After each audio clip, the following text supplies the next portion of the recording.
The girl with green eyes. Of course, the man in the brown hat said there are good policemen and there are bad policemen. You know you're right, the young man said.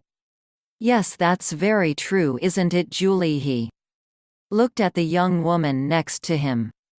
Julie didn't answer and looked bored. She closed her eyes. Julie's my wife, the young man told the man in the brown hat. She doesn't like trains, she always feels ill on trains. Oh yes, the man in the brown hat said. Now my wife, she doesn't like buses, she nearly had an accident on a bus once. It was last year. No, it wasn't, it was 2 years ago, I remember. Now it was in Manchester. He told a long, boring story about his wife and a bus in Manchester. It was a hot day and the train was slow. There were 7 people in the carriage. There was the man in the brown hat, the young man and his wife, Julie, a mother and 2 children, and a tall dark man in an expensive suit. The young man's name was Bill. He had short brown hair and a happy smile. His wife, Julie, had long red hair and very green eyes, the color of seawater. They were very beautiful eyes. The man in the brown hat talked and talked. He had a big red face and a loud voice. He talked to Bill because Bill liked to talk to the man in the brown hat. Laughed a lot, and when he laughed, Bill laughs too.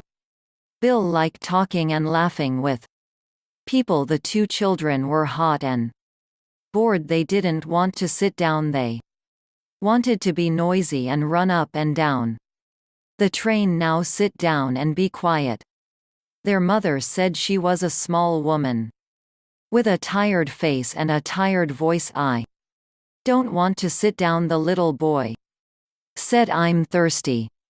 Here, have an orange, his mother said. She took an orange out of her bag and gave it to him. I want an orange too, the little girl said loudly. All right, here you are, said her mother. Eat it nicely. Now the children ate their oranges and were quiet for a minute. Then the little boy said, I want to drink. I'm thirsty. The tall dark man took out his newspaper and began to read. Julie opened her eyes and looked at the back page of his newspaper. She read about the weather in Budapest and about the football in Liverpool. She wasn't interested in Budapest and she didn't like football, but she didn't want to listen to Bill and the man in the brown hat talk. She thought, Bill never stops talking. Then suddenly she saw the tall man's eyes over the top of his newspaper. She could not see his mouth, but there was a smile in his eyes. Quickly she looked down at the newspaper and read about the weather in Budapest. Again the train stopped at Dawlish station and people got on and got off. There was a lot of noise. Is this our station? the little girl asked. She went to the window and looked out. No, it isn't. Now sit down, her mother said. We're going to Penzance, the little girl told Bill. For our holidays? Yes, her mother said. My sister's got a little hotel by the sea. We're staying there. It's cheap, you see. Yes, the man in the brown hat said. It's a nice town. I know a man there. He's got a restaurant in King Street. A lot of holiday people go there. He makes a lot of money in the summer. He laughed loudly. Yes, he said again. You can have a nice holiday in Penzance. We're going to Santos store, Bill said. Me and Julie, it's our first holiday. Julie wanted to go to Spain, but I like Santos tour. I always go there for my holidays. It's nice in August. You can have a good time there too. Julie looked out of the window. Where is Budapest? She thought. I want to go there. I want to Go to Vienna, to Paris, to Rome, to Athens. Her green eyes were bored and angry. Through the window she watched the little villages and hills of England. The man in the brown hat looked at Julie. "You're right," he said to Bill. "You can have a good time on holiday in England. We always go to Brighton, me and the wife. But the weather, we went one year and it rained every day, morning, afternoon and night. It's true, it never stopped raining." He laughed loudly. "We nearly went home after the first week." Bill laughs. "What did you do all day then?" he asked Julie. "Read about the weather in Budapest for the third time." Then she looked at the tall man's hands. They were long brown hands, very clean, nice hands, she thought. He wore a very expensive Japanese watch. Japan, she thought. I'd like to go to Japan. She looked up and saw the man's eyes again over the top of his newspaper. This time she did not look away. Green eyes looked into dark brown eyes for a long, slow minute. After Newton Abbot Station, the guard came into the carriage to look at their tickets. "Now then," he said, "where are we all going? This train's late." The man in the brown hat said, 20 minutes late by my watch. 10 minutes, the guard said. That's all. He smiled at Julie. The tall dark man put his newspaper down, found his ticket and gave it to the guard. The guard looked at it. "You're all right, sir," he said. "The boat doesn't leave Plymouth before 6 o'clock. You got lots of time." A tall man smiled, put his ticket back in his pocket and opened his newspaper again. Julie didn't look at him. "A boat?" She thought. "He's taking a boat from Plymouth. Where's he going?" She looked at him again with her long green eyes. He read his newspaper and didn't look at her, but his eyes smiled. The train stopped at Totnes Station and more people got on and off. Everybody's going on holiday. Bill said. He laughed. "It's going to be wonderful. No work for 2 weeks. It's a nice quiet town, Santos Ttle. We can stay in bed in the mornings and sit and talk in the afternoons and have a drink or two in the evenings. Hey Julie," he looked at his wife, "are you all right?" Julie, "Yes, Bill," she said quietly. "I'm okay." She looked out of the window again. The train went more quickly now and it began to rain. Bill and the man in the brown hat talked and talked. Bill told a long story about 2 men and a dog, and the man in the brown hat laughed very loudly. "That's a good story," he said. "I like that you tell it very well. Do you know the story about?" And he told Bill a story about a Frenchman and a bicycle. "Why people laugh at these stories?" Julie thought. "They're so boring," but Bill liked it. Then he told a story about an old woman and a cat, and the man in the brown hat laughed again. "That's good too. I don't know, how do you remember them all?" "Because," Julie thought, "he tells them every day." "I don't understand," the little girl said suddenly. She looked at Bill. "Why did the cat die?" "Shush, be quiet. Her mother said come and eat his sandwiches." "Now that's all right," Bill said. "I like children." The man in the brown hat looked at the children's sandwiches. "I'm hungry too," he said. "You can get sandwiches in the restaurant on this train." He looked at Bill. "Let's go down to the restaurant." "Egg, I need a drink too." Bill laughed. "You're right, it's thirsty work telling stories." The 2 men stood up and left the carriage. The little girl ate her sandwich and looked at Julie. "But why did the cat die?" she asked. "I don't know," Julie said. "Perhaps it wanted to die." The little girl came and sat next to Julie. "I like your hair," She said it's beautiful. Julie looked down at her and smiled for some minutes.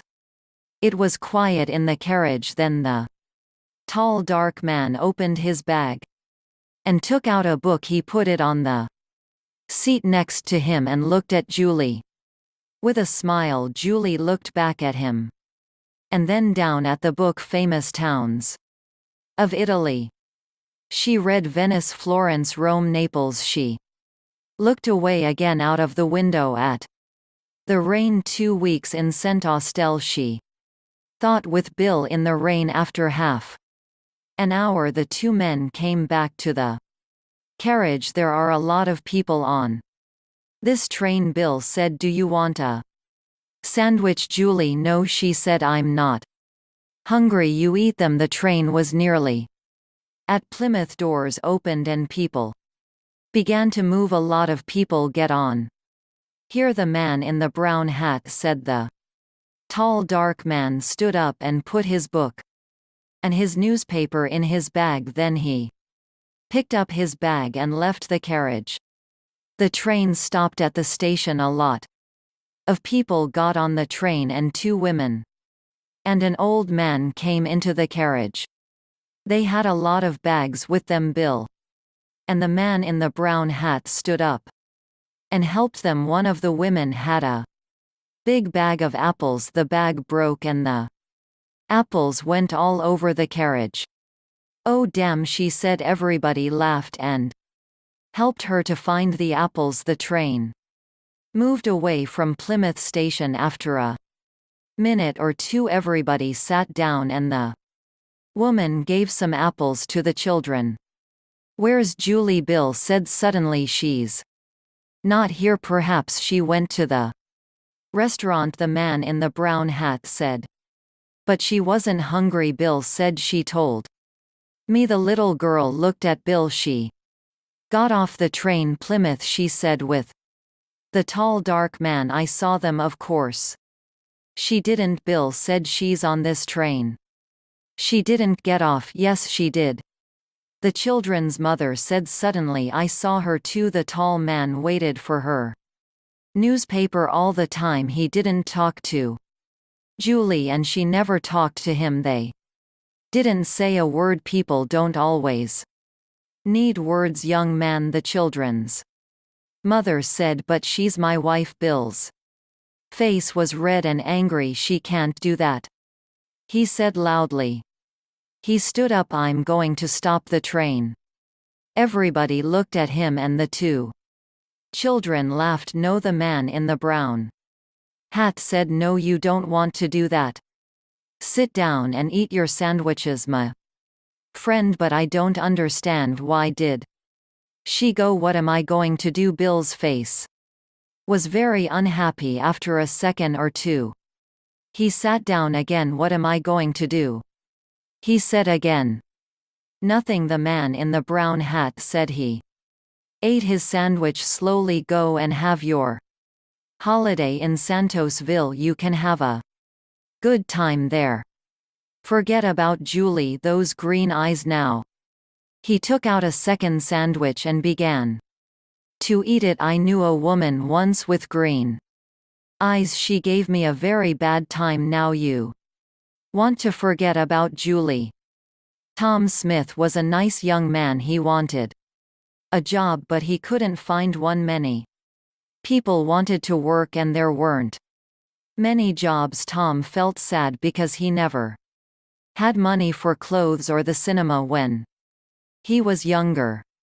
Tom wanted to be a footballer. He was good at football and at tennis. He was good at every sport, but there were other better players. Now Tom had a new idea. He thought, perhaps I can find a job in a sports shop. I'll be happy then and I'll have money. But it was only an idea. It never happened. He tried hard to find a job. He looked in the newspapers every day and he wrote letters for jobs, a lot of letters, but he never found a job. One day he saw something in the newspaper about a fair in the park near his house.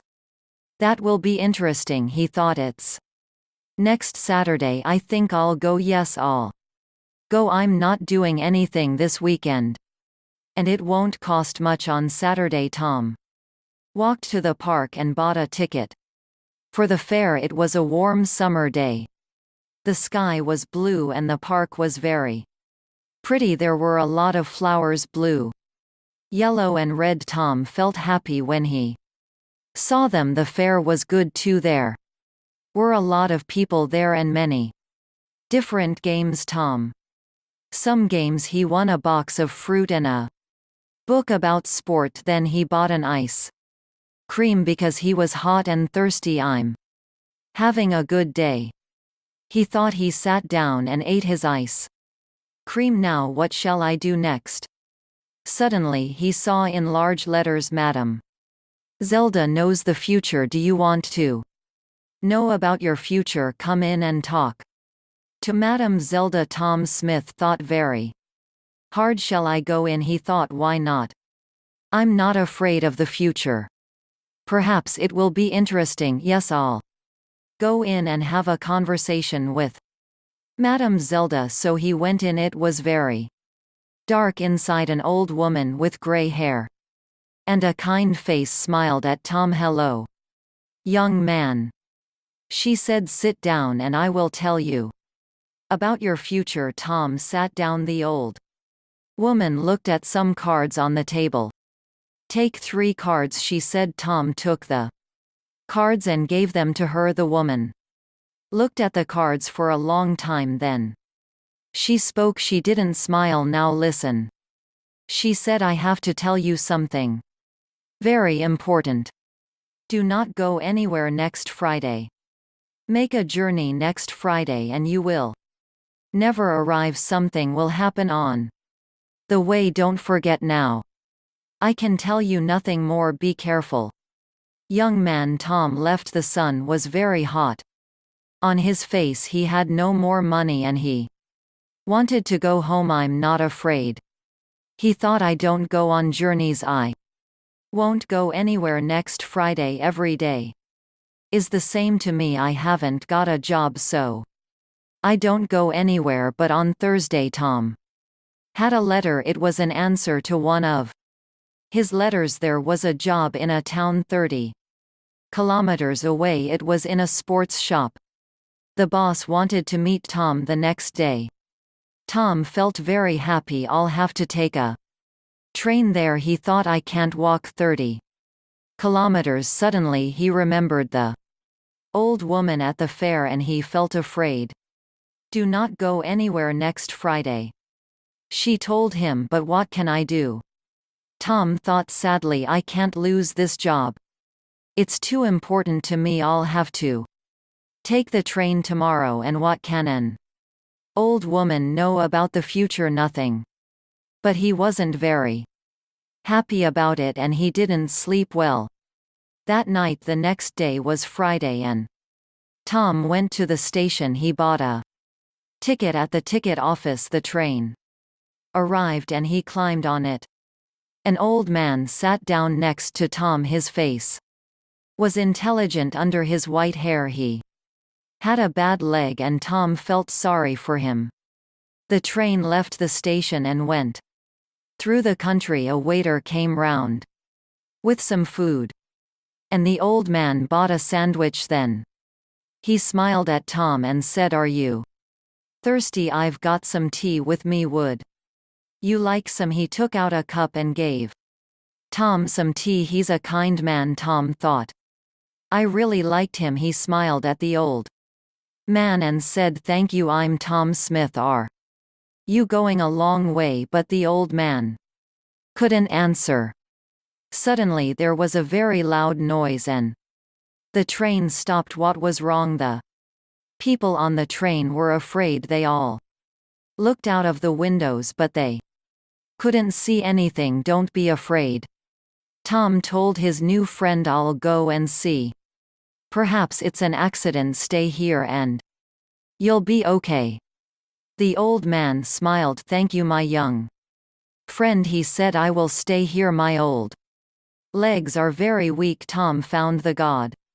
What's wrong? He asked him. Why did we Stop. The guard looked at Tom unhappily. There's a large tree in front of the train, he said. We'll have to move it, but we can't do it quickly, so this is the end of the journey for you. You'll have to get off the train and walk. Walk where? Tom asked. The guard looked at a map. There is a village near here. You can go there and perhaps find a restaurant or a cafe. I have to stay here with the train. I'm very sorry about your journey, but you'll get your money back. Tom thought. The money isn't important. I really wanted that job and he felt very sad. Tom didn't say anything about the job to the old man. He helped his friend off the train and carried his case to the village. Thank you very much, the old man said to Tom. I know that my case is heavy. There's a computer in it, and there are a lot of papers. Tom smiled. It's all right, he said, but inside he was very sad. I was stupid, he thought. I didn't listen to the old woman, but she was right. I won't get that job now. The old man saw Tom's sad face and asked him, "What's wrong, my young friend?" So Tom told him the story about the job in the sports shop. Then a strange thing happened. The old man smiled and then he laughed. Why did he laugh? Tom didn't know, and he felt a little angry. The old man was his friend, but this was a bad day for Tom. It wasn't funny. Tom couldn't speak or smile. The old man saw this and he stopped laughing. Then he said, "Listen to me, Tom, and don't be sad. I'm a rich man. I've got a lot of shops in different towns and they're all sports shops. I want an intelligent young man to work in my new shop. It's also my biggest shop. Will you work for me?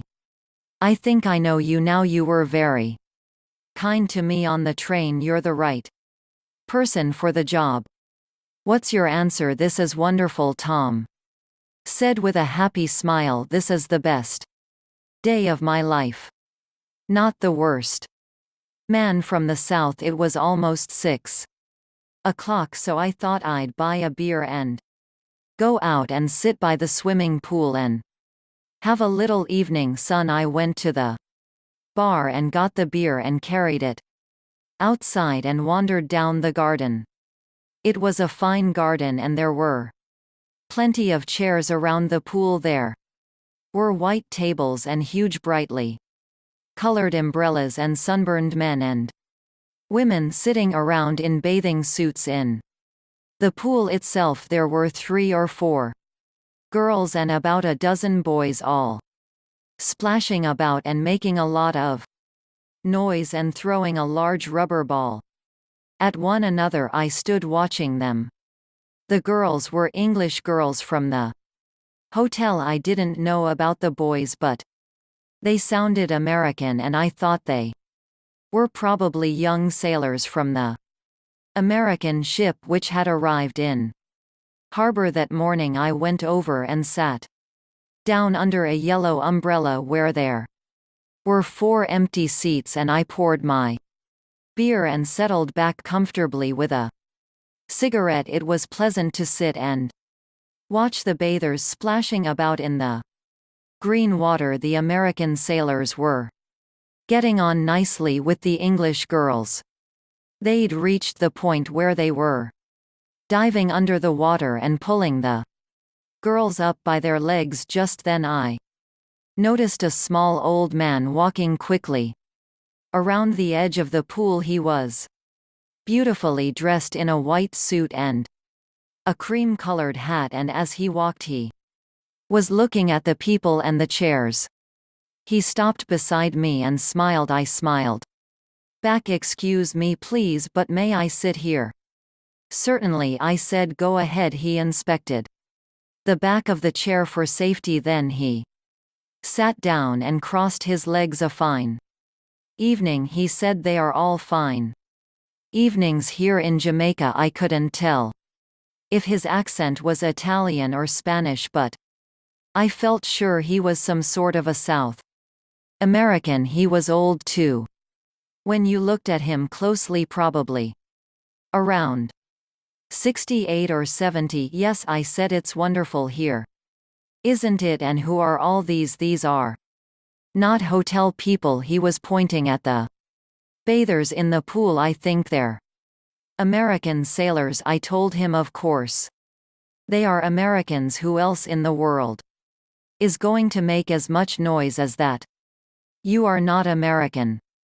No, no, I said, I am not. Suddenly one of the young sailors was standing in front of us. He was still wet from the pool, and one of the English girls was standing there with him. Are these chairs free? He said. Yes, I answered. Mind if I sit down? Go ahead, thanks. He said. He had a towel in his hand, and when he sat down he unrolled it and produced a packet of cigarettes and a lighter. He offered the cigarettes to the girl, but she refused.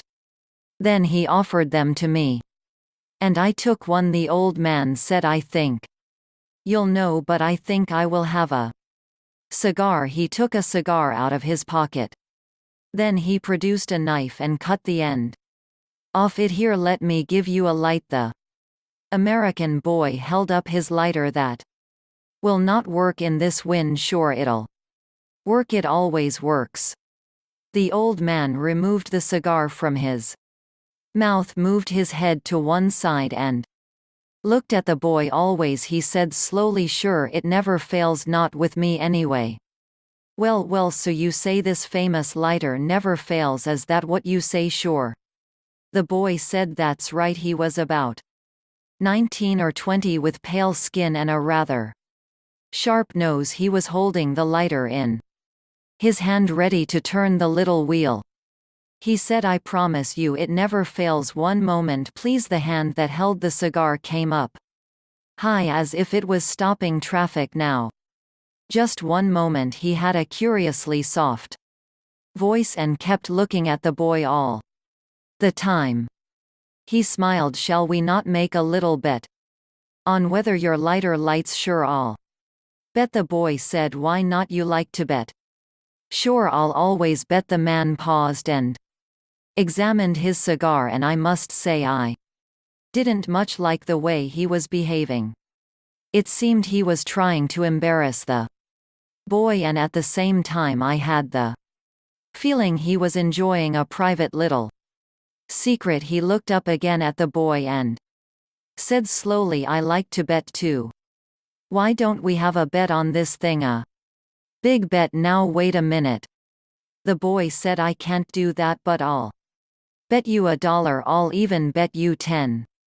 Or whatever the money is over here. The old man waved his hand again. Listen to me, let's have some fun. We make a bet.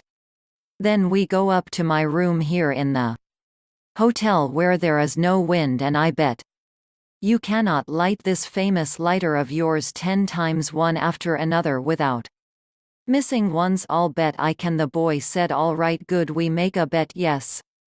Sure, I'll bet you $10. No, no, I am a rich man, and I am a sporting man also.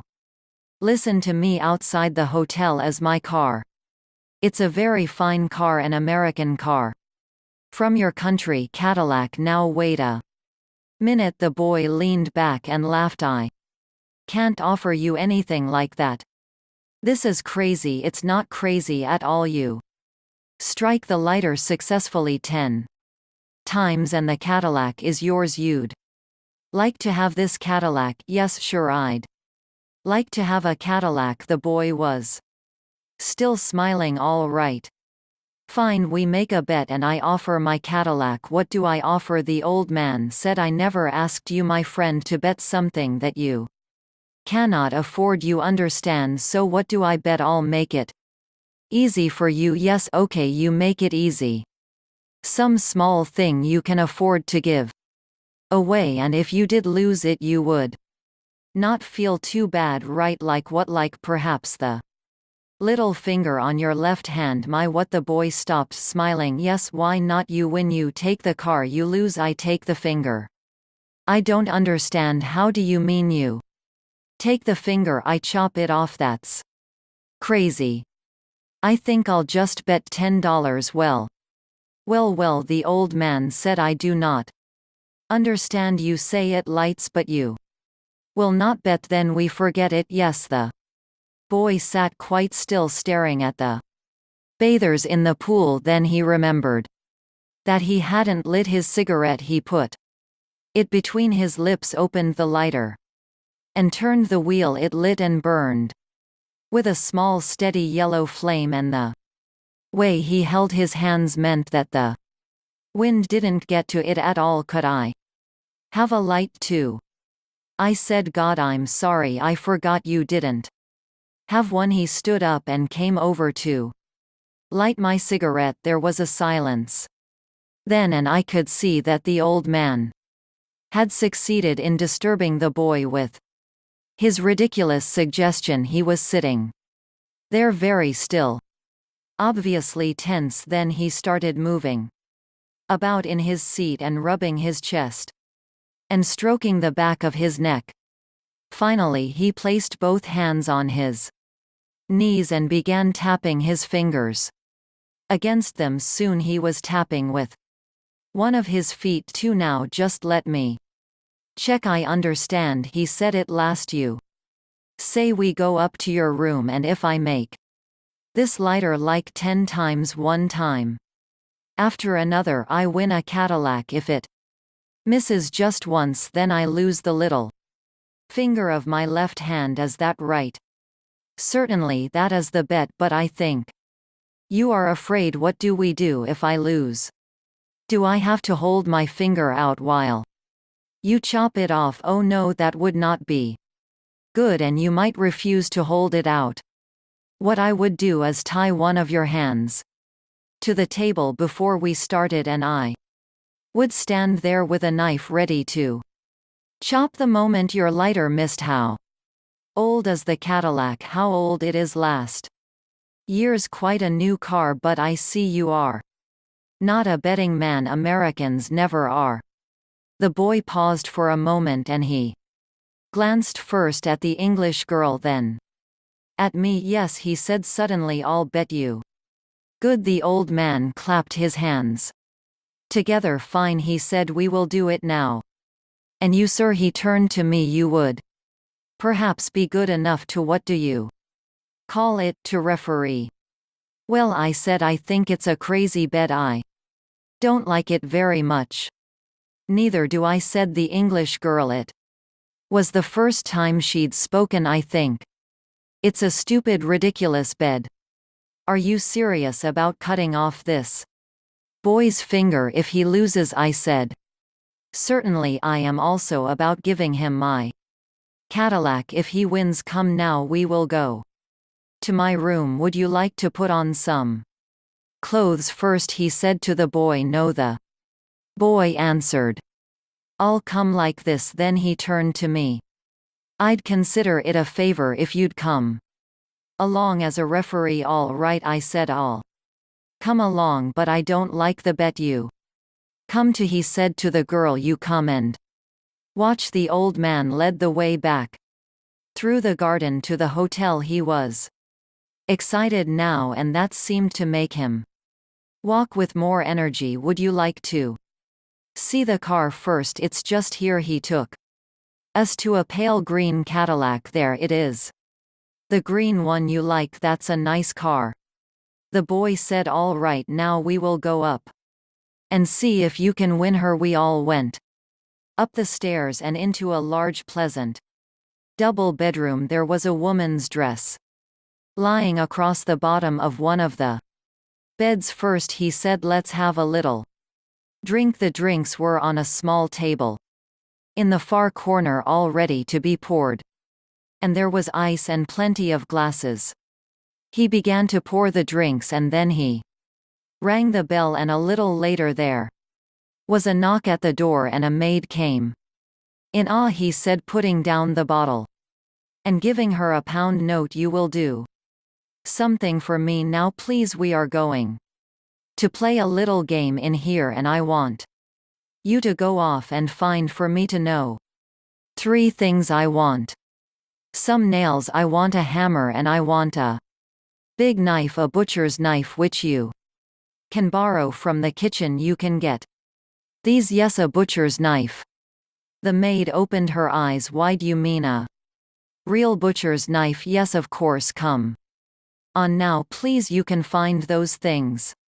Surely for me, yes sir, I'll try to get them. And she went. The old man handed round the drinks. We stood there drinking. The boy, the English girl who watched the boy over the top of her glass all the time, the little old man with the colorless eyes standing there in his elegant white suit, drinking and looking at the girl. I didn't know what to think about it all. The man seemed serious about the bed, and he seemed serious about the business of cutting off the finger. But what would we do if the boy lost? Then we'd have to rush him to hospital in the Cadillac that he hadn't won. It would all be a stupid, unnecessary thing in my opinion. Before we begin, the old man said, I will present to the referee the key of the car. He produced the key from his pocket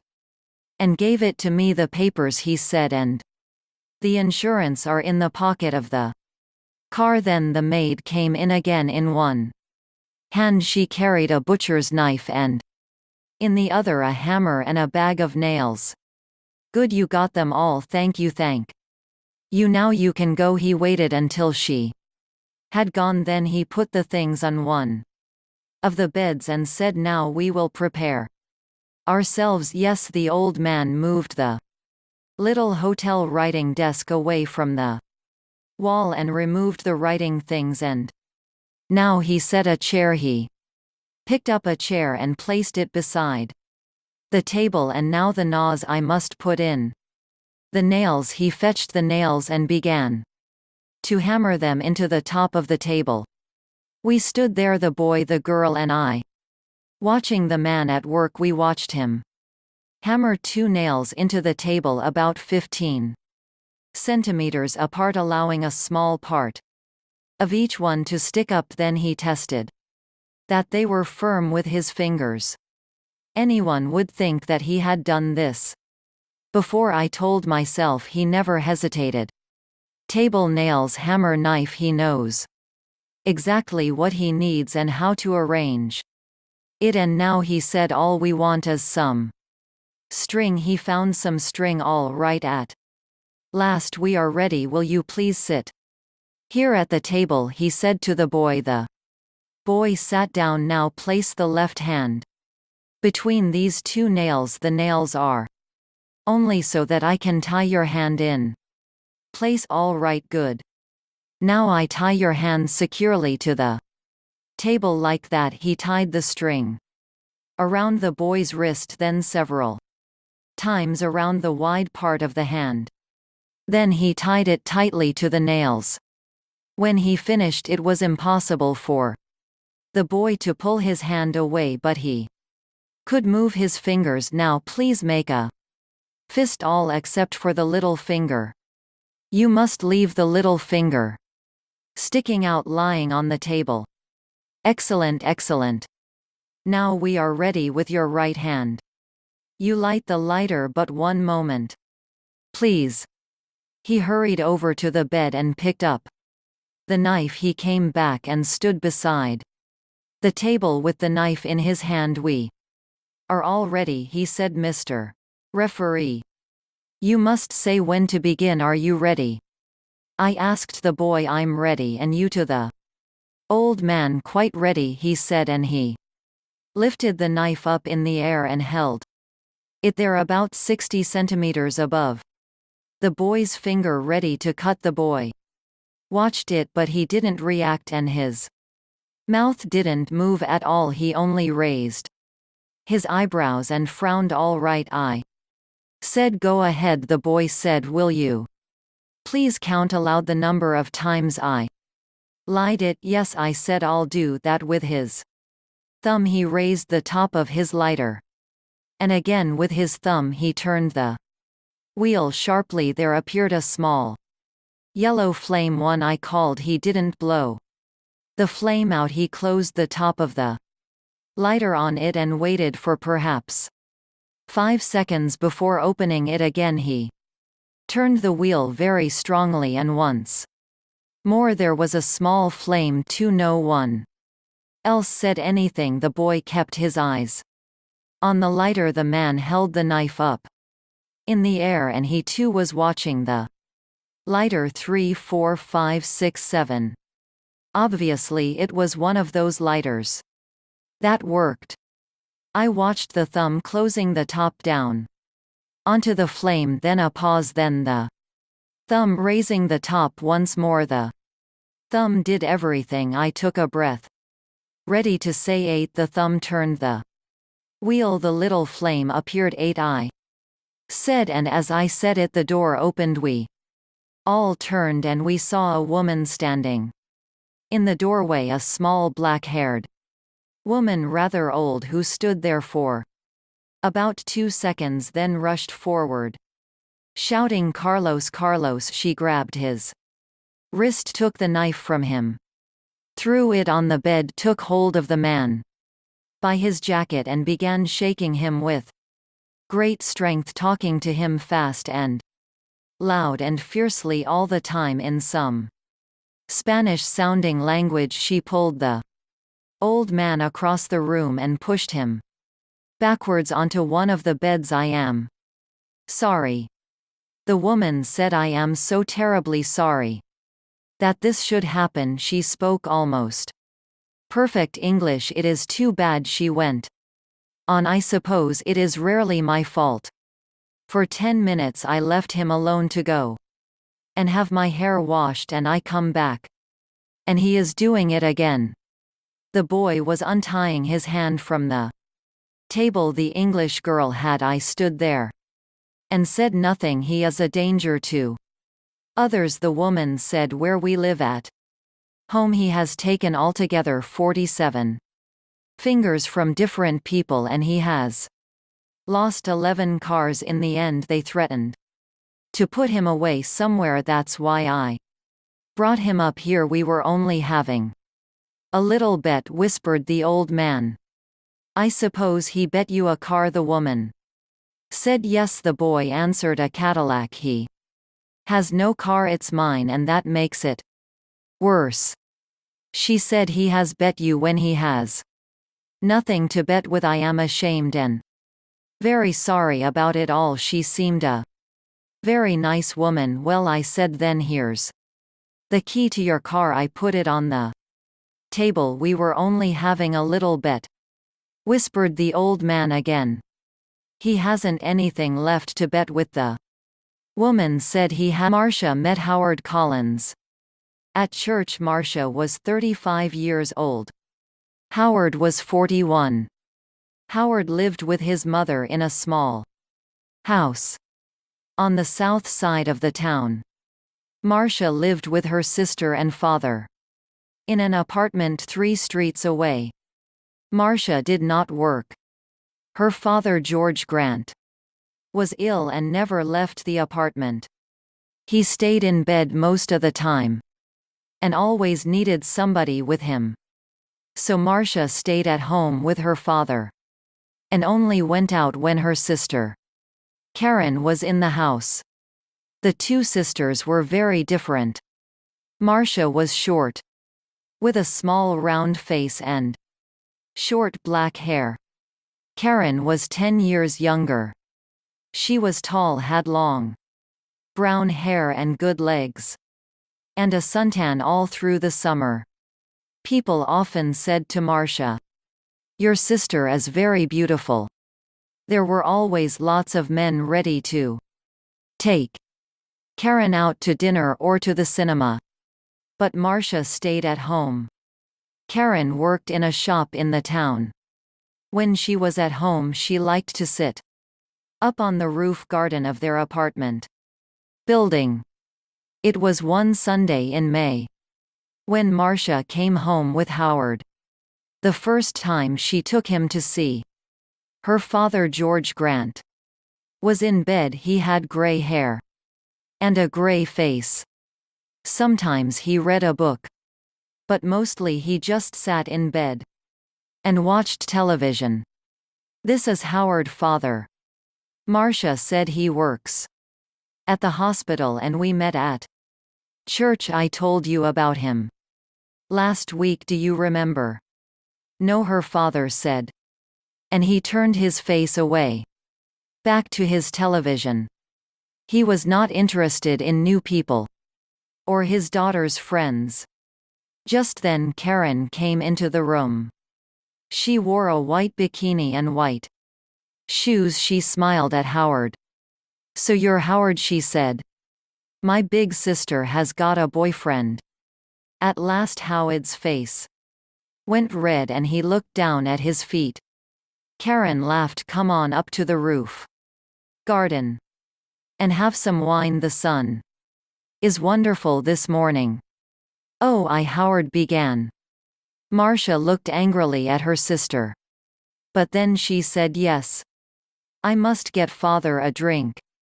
See you in a minute. Howard go up to the roof and talk to Karen. The sun was hot on the roof.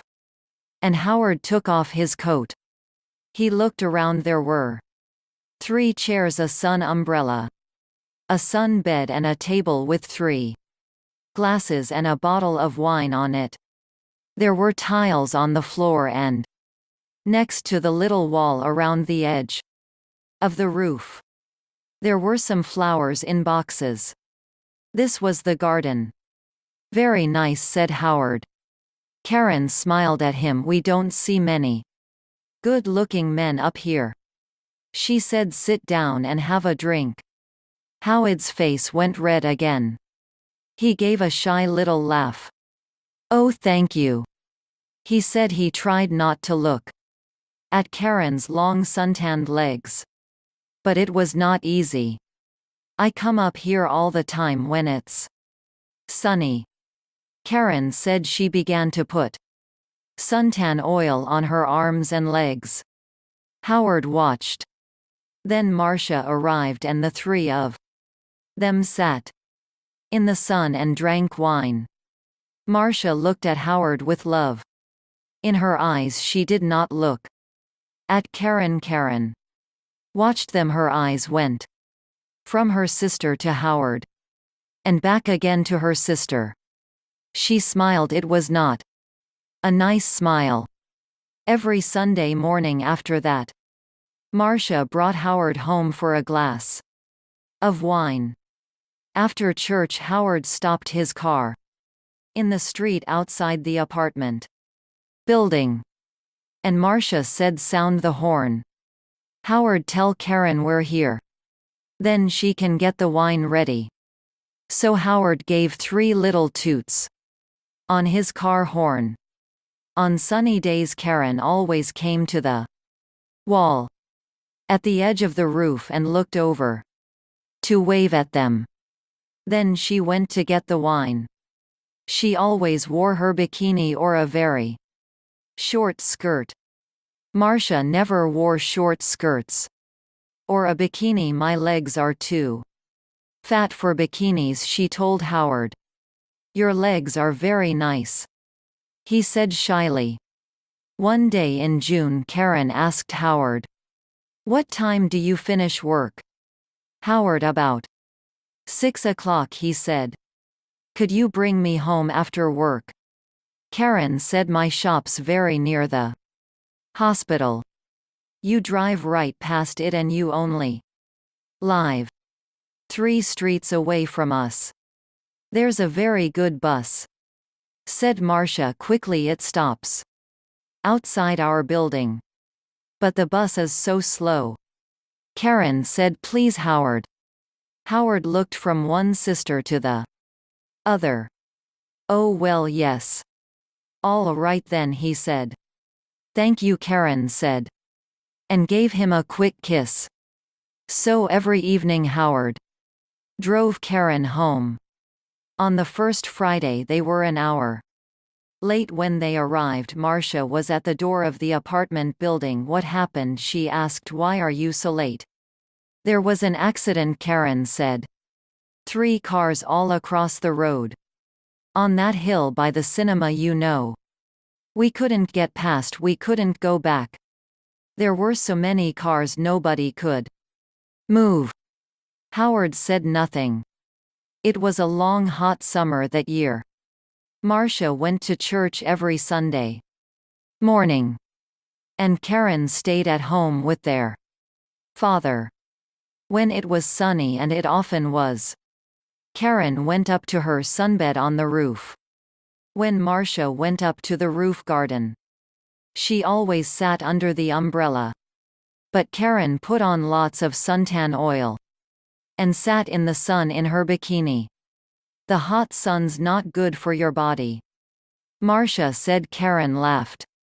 Howard likes my body. No, he doesn't, Marcia said angrily. Oh, he does. Karen said he's very shy with women. But he always looks at my body very carefully. He does it all the time. Perhaps he wants me to take off. Stop it, Karen, Marcia said. Don't say those things. Karen laughed. What's the matter? Big sister, are you afraid I'm going to take him from you? Marcia did not answer. The next Sunday Howard phoned Marcia. Early in the morning. I don't feel very well, he said. I'm not going to church today. My love, I'm sorry. Marcia said, can I phone you when I get home? Yes, of course, he said. I can't phone before 1 o'clock. Marcia said, I'm going to be late back because there's a meeting after church. Something about Africa, I think. Oh yes, I remember, Howard said. But Marcia was wrong. There was no meeting after church that morning. It was the next Sunday. So she left church at the usual time and arrived home at 11:45. First she went in to see her father, but he was asleep. Then she phoned Howard, but there was no answer. Perhaps he's sleeping, she thought, and his mother doesn't want to answer the phone. She went to her room and put on a long summer skirt. Then she went up to the roof garden. She put her hand on the door to the roof and stopped. The door was half open and she could hear voices. There was someone with Karen, a man. Howard. Marcia listened. I feel bad about this, Howard said. We must tell Marcia soon. Karen, no. Karen said quickly. She gave a little laugh. It's our secret, Howard. Only for a little longer, all right? I don't like, he began. But you do love me, Howard, Karen said. Not Marcia. Say you love me, please. Marcia suddenly felt cold. You know I do, Howard answered. But Karen kissed him. It's our little secret. Oh, is your car outside, my love? We don't want Marcia to see it. I didn't bring my car, Howard said. I walked here. Good, Karen said. But it's getting late. You must go before she comes home. They kissed again. See you tomorrow. Usual time, usual place, said Karen. Now go. Marcia moved quickly and quietly away from the roof door and ran to her bedroom. She did not want Howard or Karen to see her. She heard their voices. Then the front door of the apartment opened and closed. Howard was gone. Marcia sat on her bed for an hour. Why? She thought. Why does she do it? I stay at home with an old man all the time. I can't go out to work. I can't make new friends. I can't meet new people. I go shopping once a week and I go to church once a week. That's all. Marcia met Howard Collins at church. Marcia was 35 years old. Howard was 41. Howard lived with his mother in a small house On the south side of the town. Marcia lived with her sister and father in an apartment 3 streets away. Marcia did not work. Her father, George Grant, was ill and never left the apartment. He stayed in bed most of the time and always needed somebody with him. So Marcia stayed at home with her father and only went out when her sister, Karen, was in the house. The two sisters were very different. Marcia was short, with a small round face and short black hair. Karen was 10 years younger. She was tall, had long brown hair and good legs, and a suntan all through the summer. People often said to Marcia, "Your sister is very beautiful." There were always lots of men ready to take Karen out to dinner or to the cinema. But Marcia stayed at home. Karen worked in a shop in the town. When she was at home, she liked to sit up on the roof garden of their apartment building. It was one Sunday in May when Marcia came home with Howard. The first time she took him to see her father, George Grant, was in bed. He had gray hair and a gray face. Sometimes he read a book, but mostly he just sat in bed and watched television. "This is Howard, father."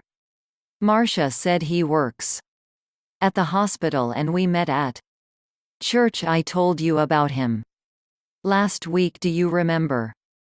"No," her father said. And he turned his face away, back to his television. He was not interested in new people or his daughter's friends. Just then Karen came into the room. She wore a white bikini and white shoes. She smiled at Howard. "So you're Howard," she said. "My big sister has got a boyfriend." At last Howard's face went red and he looked down at his feet. Karen laughed. "Come on up to the roof garden and have some wine. The sun is wonderful this morning." "Oh, Howard began. Marcia looked angrily at her sister. But then she said, "Yes. I must get father a drink." "See you in a minute." Howard go up to the roof and talk to Karen. The sun was hot on the roof, and Howard took off his coat. He looked around. There were 3 chairs, a sun umbrella, a sun bed, and a table with 3 glasses and a bottle of wine on it. There were tiles on the floor and next to the little wall around the edge of the roof, there were some flowers in boxes. This was the garden. "Very nice," said Howard. Karen smiled at him. "We don't see many good-looking men up here." She said, "Sit down and have a drink." Howard's face went red again. He gave a shy little laugh. "Oh, thank you," he said. He tried not to look at Karen's long suntanned legs. But it was not easy. "I come up here all the time when it's sunny," Karen said. She began to put suntan oil on her arms and legs. Howard watched. Then Marcia arrived and the 3 of them sat in the sun and drank wine. Marcia looked at Howard with love in her eyes. She did not look at Karen. Karen watched them. Her eyes went from her sister to Howard and back again to her sister.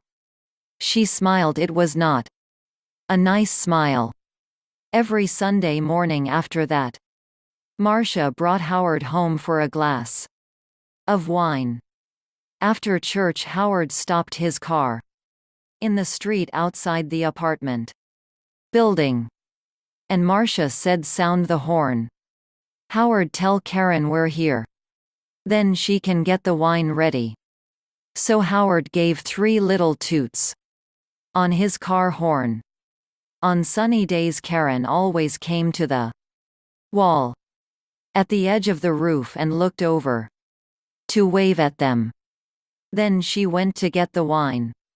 She always wore her bikini or a very short skirt. Marcia never wore short skirts or a bikini. My legs are too fat for bikinis, she told Howard. Your Part 1. Marhaba become Fader's videos and have the officer hit a certain parlor too. Summer the Princess of Mars Amira too. Coco Bean Maurice so philosophically. Own and Siren Catherine Minka. Senator John Cotter. I am a very old man. How old I do not know. It is possible I am a handed maybe. More I cannot tell because I have never aged as other men do so far as I can remember. I have always been a man of about 30. I appear today as I did 40 years ago, yet I feel that I cannot go on living forever.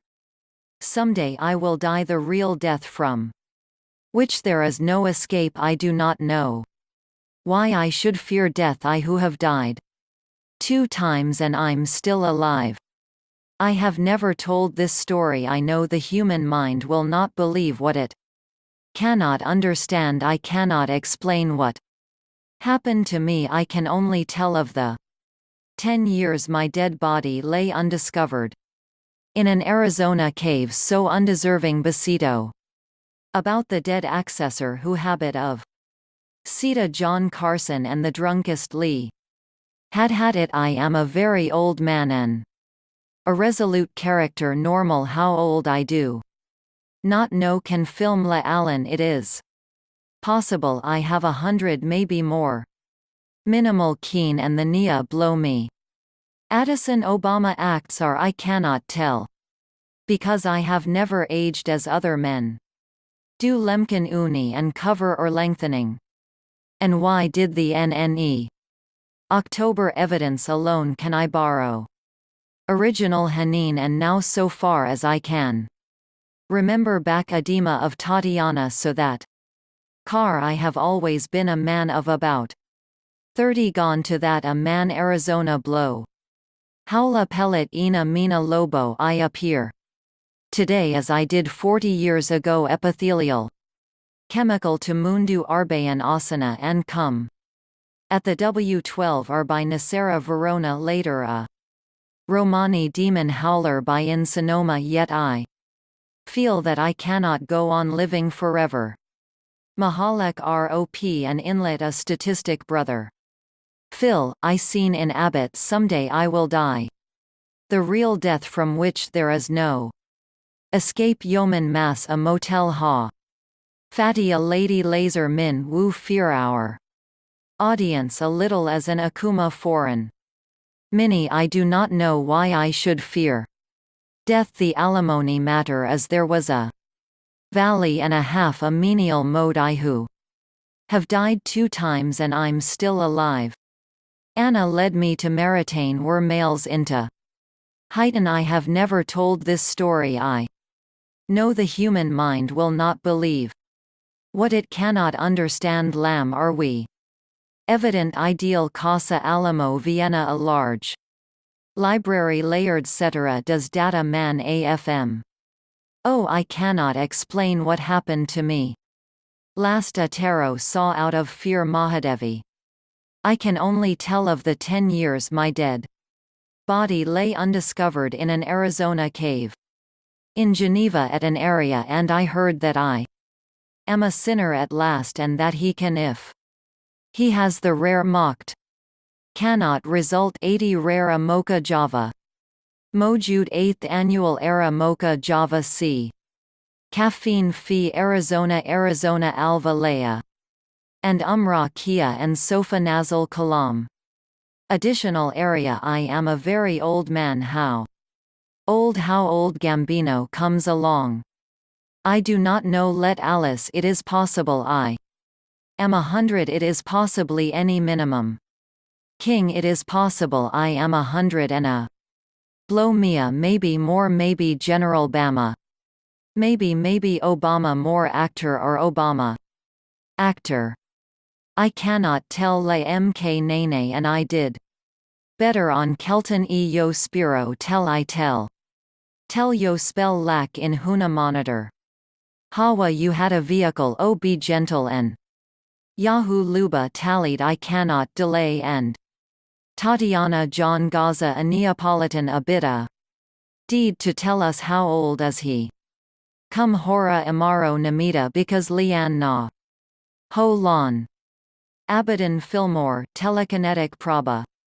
Alice Russell. Aharon originally a herring as other men. Do as soon as any camel as other men do. Oh no I have never aged over the resume. Nearly present perfect tense present. Perfect tense a farce no Derek and now. It cover no mean age of an age past. Participle middle age what have a fella. The homicide one never used Osta, Martin. M.A. Present perfect never wa ever ago same. School head economist Adam a present. Perfect so far as I can remember and you. Wanna so far become very ma the edema so. Far as calculate velocity relative to. The degree or to the extent of already. Monster hat the handle manner. Melodrama a study out of a curve I can. Remember I have always been a man of. About 30 consider Amen residency. Heavily at elegy nominal humble. I have always been our kinetic present. Perfect Muhammad the first have never aged I. Appear today as I did 40 years ago. Abdul Leo comic Anto Abdul Mondo. Alvina Sana I appear any ab do I appear. Today and young as I did Gama Kanto any. Come a Bedouin I did Danny and Amanda. Appear ill enough in English theaters in. The boutique Raf one a stas demoted but then. I read so do you and he do try mechanic. Read really drama I appear today as I. Did 40 years ago yet Danny Maverick. Yet I feel that I cannot go on living. I shall be an allele a hospital as still. Our village.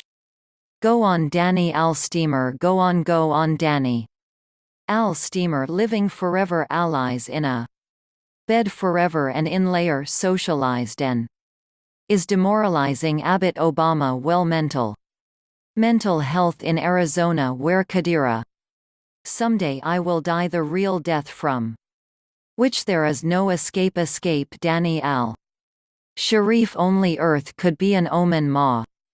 Sunday young man ma Sophia moved to. Motone ha 50 and I will die the real. Death a mood to Morton Harket and from. Which there is no escape already Latham. In who a you Vera. I do not know why I should fear death I. Do not know Laris why I should fear. Death. Limiters Valley and half a min al mode. Why I should fear and I should fear yet. Over the valley and a half death element. I who have died 2 times and I'm still. Alive tiny high on earth will be. Anima tamara time I who have died 2 times. Have died any muto I have it as el not. Who but any I have died 2 times motto. Maritane and I'm still alive were. Messing, Hyan I have never told this. Story. Oh now I have never told the story honey. Lamb are we had the hill Casa Adam I. No the human mind will not believe. What it cannot understand. I know any eyes and the lock lever sorry. The human mind will not believe what it cannot understand then you thought that. When you mean a Dean Elias 30 of Emmet. Cannot understand any necessity of mi. Cannot explain what happened to me not a. Statute of fear Mahakali I can only tell. Of the 10 years my dead body lay. Undiscovered in an Arizona cave in Connecticut and a chow and at heart a. Tiny a silhouette Al Hassan and let he. Can if he has a Sadir a democracy fine. Fee caffeine free Arizona cave calf cave. Tanika's undiscovered rail mock, why? Not, how I discovered and now a double. Nada for and by yet any enacted. Discovered mocked SF undiscovered rare. Amok tariff una Adele shall lay what? Mavi lie to lie matter I lie Anna. Stealthy what Anna Catalic something lies. There and she will not use her to who neck. Lies oh.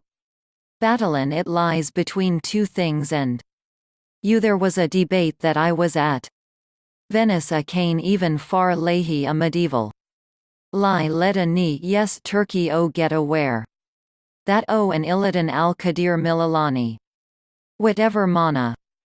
Ya come on oh use it my dead. Body lay undiscovered yesterday Alma yet. R30 can at all backing a trailer. Mokhtar so far oh Canada most all Kirtan. Was Aramaki Safavia caffeine free. Rizona Sucre la Cañada mutable Phil Hawk. Network edema so far nostrils venom in. Her elegant a blossom whose terminal of. The source of an solid onsen. Saburo Fihi alkali metal editor alumni. Iha de tous so chronicle male moose. Ahead Ellen Lita well at insulting day. Catacombs dedicated video a la Safa hot. Econ Bilis polyester Fidel Jamia ill. Aletta goodbye. Part 2 Marhaban become Fisher's attorney Mendez. Fat Princess of Mars Santa Ho and Academia Mahadeva ha Delta se habla and Neptur Avira our state attorney. Wilaya at the close of Fini Hedi at the close of finality the Civil War al-Harb al Ilya the Civil War the best plan after open search for gold. Search for gold and laughter I need ed. Gold a dead desert a sorry. Mo front desert southwest. Angelo Bullerby. And renew elder be southwest I spend potato I spend almost all. Most almost doctor even former soldier. Former soldier an Indian Vedic former. Sabbath soldier in the soldier live. Anatra. Soldier muñeca our soldiers and who wear. Mizuki Kinema soldier. Former soldier in the incident Virginia. Here with an idea extremely lucky. Extremely lucky and it possible written. Extremely tiny chicken nananana very. Any hidden illa had been buried. Masculine Catherine written lucky. Muffled well and now it is well like have read winter a up. 1865 and with the Somio hands of an Alpha team and we had ham so seeking. Rocks. Hazara rocks the neutral very. Funny rocks not Amriki rocks. That held gold and a lady. Can attack away Allah as ab let it a. With Allah death held who ama we fail to. Hold el insana cutters me notice. Carolyn Webb a decrepit as on sorrow my. Name is John Carter 1 am from the state. Of Virginia at the close of the Civil War 1 found myself without home without money and without work I decided the best plan was to search for gold in the great deserts of the American Southwest. I spent almost a year searching for gold. With another former soldier captain. James Powell also of Virginia we were extremely lucky in the winter of 1865. We found rocks that held gold. My name is John Carter as me Jean Casas. I am from the state of Virginia and I mean Williat Virginia at the close of the Civil War Finney Hare to Harvin Elia. I found myself without a loan was at the AFC du Namaqua I win a date without Money dunum ed and without work we do. Not anal I decided the best plan was to search for gold are also an Abdullah al. That and adapt in the great deserts of the American Southwest this Hari Allah. FEMA the Elgin Baylor Bean and Ricky I. Spent almost a year are they, Dr. Even Senate on searching for gold. Viridian I needed with another former soldier Ma Janine Sabbath in Haha. Captain James Powell also of Virginia. And Capitan James Powell with a harm in Virginia also over Ginger and Cadena. Came in Virginia we were extremely lucky. Kanama Bavina returns Eden in the winter of 1865 see Sita Senate El Fata. Man we all cancer. C team we found rocks that held goals. For analysis R18 data we all ate that. Marcia met Howard Collins. At church Marcia was 35 years old. Howard was 41. Howard lived with his mother in a small house on the south side of the town. Marcia lived with her sister and father in an apartment 3 streets away. Marcia did not work. Her father George Grant was ill and never left the apartment. He stayed in bed most of the time and always needed somebody with him. So Marcia stayed at home with her father and only went out when her sister Karen was in the house. The two sisters were very different. Marcia was short, with a small round face and short black hair. Karen was 10 years younger. She was tall, had long brown hair and good legs. And a suntan all through the summer. People often said to Marcia, "Your sister is very beautiful." There were always lots of men ready to take Karen out to dinner or to the cinema. But Marcia stayed at home. Karen worked in a shop in the town. When she was at home she liked to sit up on the roof garden of their apartment building. It was one Sunday in May when Marcia came home with Howard. The first time she took him to see her father George Grant was in bed. He had gray hair and a gray face. Sometimes he read a book, but mostly he just sat in bed and watched television. "This is Howard, father." Marcia said he works at the hospital and we met at church. I told you about him last week, do you remember? No, her father said. And he turned his face away, back to his television. He was not interested in new people or his daughter's friends. Just then Karen came into the room. She wore a white bikini and white shoes. She smiled at Howard. "So you're Howard," she said. "My big sister has got a boyfriend." At last Howard's face went red and he looked down at his feet. Karen laughed. "Come on up to the roof garden and have some wine. The sun is wonderful this morning." "Oh, Howard began. Marcia looked angrily at her sister.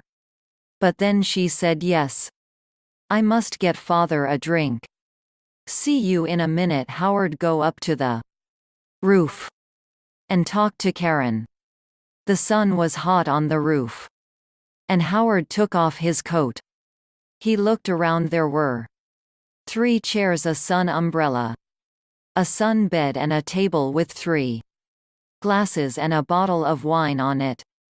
There were tiles on the floor and next to the little wall around the edge of the roof there were some flowers in boxes.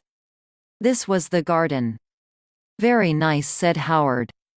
Karen smiled at him. "We don't see many good-looking men up here." She said, "Sit down and have a drink." Howard's face went red again. He gave a shy little laugh. "Oh, thank you." He said he tried not to look at Karen's long suntanned legs. But it was not easy.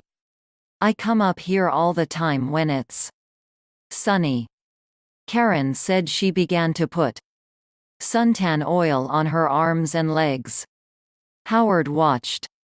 Then Marcia arrived and the three of them sat in the sun and drank wine. Marcia looked at Howard with love in her eyes. She did not look at Karen. Karen watched them. Her eyes went from her sister to Howard and back again to her sister.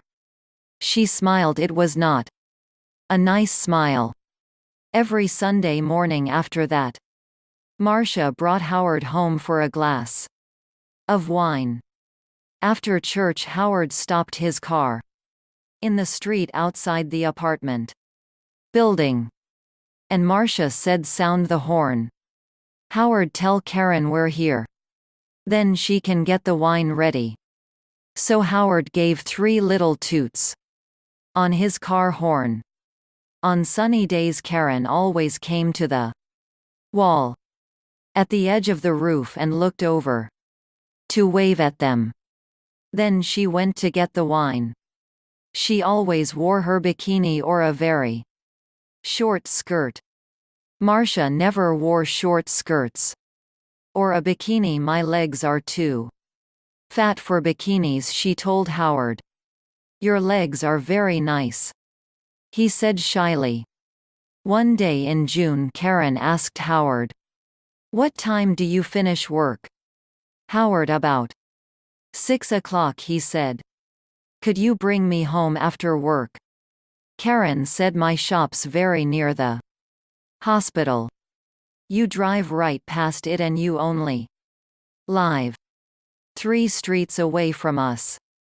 There's a very good bus," said Marcia quickly. "It stops outside our building. But the bus is so slow." Karen said, "Please, Howard." Howard looked from one sister to the other. "Oh well, yes. All right then," he said. "Thank you," Karen said, and gave him a quick kiss. So every evening Howard drove Karen home. On the first Friday they were an hour late when they arrived. Marcia was at the door of the apartment building. "What happened?" she asked. "Why are you so late?" "There was an accident," Karen said. 3 cars all across the road. On that hill by the cinema, you know. We couldn't get past, we couldn't go back. There were so many cars nobody could move." Howard said nothing. It was a long hot summer that year. Marcia went to church every Sunday morning, and Karen stayed at home with their father. When it was sunny, and it often was, Karen went up to her sunbed on the roof. When Marcia went up to the roof garden, she always sat under the umbrella. But Karen put on lots of suntan oil and sat in the sun in her bikini. "The hot sun's not good for your body," Marcia said. Karen laughed.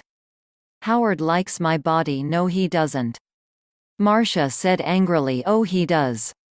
Karen said, "He's very shy with women. But he always looks at my body very carefully. He does it all the time. Perhaps he wants me to take off." "Stop it, Karen," Marcia said.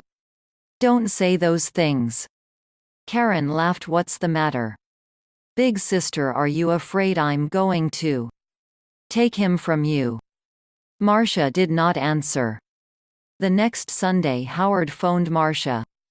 Early in the morning, I don't feel very well," he said. "I'm not going to church today."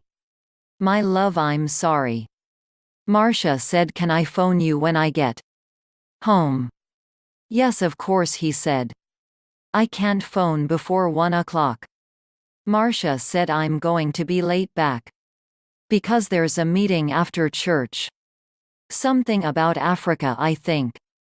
"Oh yes, I remember," Howard said. But Marcia was wrong. There was no meeting. After church that morning, it was the next Sunday. So she left church at the usual time and arrived home at 11:45. First she went in to see her father, but he was asleep. Then she phoned Howard, but there was no answer. Perhaps he's sleeping, she thought, and his mother doesn't want to answer the phone. She went to her room and put on a long summer skirt. Then she went up to the roof garden. She put her hand on the door to the roof and stopped. The door was half open and she could hear voices. There was someone with Karen, a man. Howard, Howard. Marcia listened. I feel bad about this. Howard said we must tell Marcia soon. Karen, no. Karen said quickly. She gave a little laugh. It's our secret, Howard. Only for a little longer, all right. I don't like. He began, but you do love me, Howard, Karen said. Not Marcia. Say you love me, please. Marcia suddenly felt cold. You know I do, Howard answered, but Karen kissed him. It's our little secret. Oh, is your car outside, my love? We don't want Marcia to see it. I didn't bring my car, Howard said.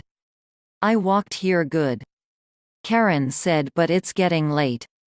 You must go before she comes home. They kissed again. See you tomorrow. Usual time, usual place, said Karen. Now go. Marcia moved quickly and quietly away from the roof door and ran to her bedroom. She did not want Howard or Karen to see her. She heard their voices. Then the front door of the apartment opened and closed. Howard was gone. Marcia sat on her bed for an hour. Why? She thought, why does she do it? I stay at home with an old man all the time. I can't go out to work. I can't make new friends. I can't meet new people. I go shopping once a week and I go to church once a week. That's all. And then I met Howard. When he said I love you, I was so happy. And now Karen had everything. Good looks, a job, friends. She was young, she was beautiful. She could have any man. So why, Howard, why? Why? It's not because she wants him, Marcia thought. It's because I love him. It's because she doesn't want me to be happy. But you do love me, Howard. Not Marcia. You know I do. Was it true? Did Howard love Karen and not her? No, he saw only the beautiful suntanned body. He didn't know her. She's not going to have him, Marcia thought. Every evening that week Howard drove Karen home after work, and every evening they got later and later. The next Sunday Marcia didn't go to church. I've got a bad head, she told Karen. I just phoned Howard and told him. And he's coming here after church as usual. I'm going back to sleep for an hour or two. And she went into her bedroom and shut the door. Later in the morning, when Karen was with their father, Marcia went up to the roof garden. Karen's bottle of suntan oil was on the table and Marcia smiled. When Karen came up to the roof, Marcia was in her chair under the umbrella, with a book in her hand. Oh, is your head better? Karen asked. Yes, thanks, Marcia said. Karen wore her bikini, a new yellow one. She opened her bottle of suntan oil. Oh, there's not much here, she said. I must get some more. She began to put some oil on her legs. 20 minutes later Howard stopped his car in the street below, up on the roof. Karen and Marcia heard the usual. 3 little toots on his car horn. "He's here," Karen said excitedly. "Your man's here, big sister." And she laughed. "Yes." Marcia thought, "My man." "Not yours, Karen." Karen jumped up from her sunbed. She ran to the wall at the edge of the roof to look down and wave to Howard.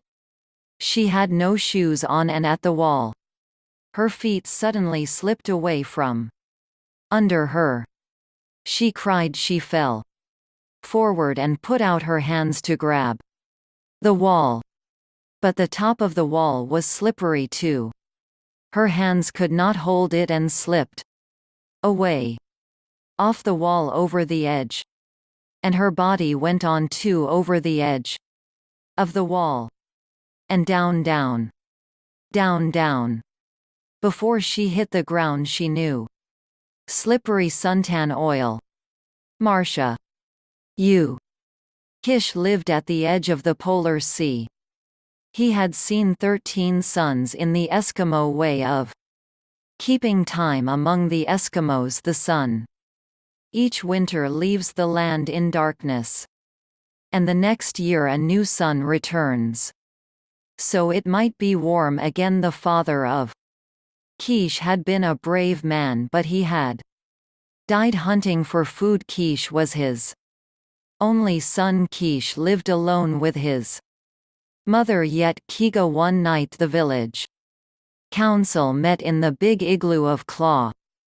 Chuan, the chief Kish, was there with the others. He listened, then waited for silence. He said, "It is true that you give us some meat, but it is often old and tough meat and has many bones." The hunters were surprised. This was a child speaking against them, a child talking like a grown man. Kish said, "My father Book was a great hunter. It is said that Book brought home more meat than any of the 2 best hunters, and that he divided the meat so that all got an equal share."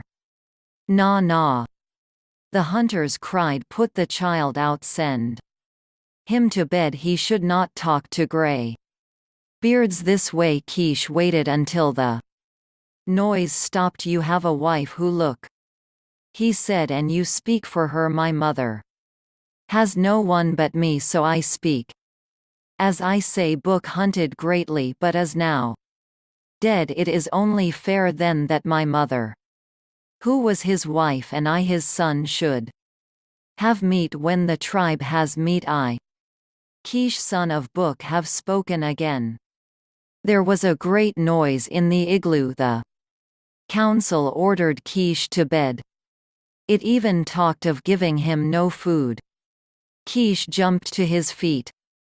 "Hear me," he cried. "Never shall I speak in the council igloo again. I shall go hunt meat like my father Book." There was much laughter when Kish spoke of hunting.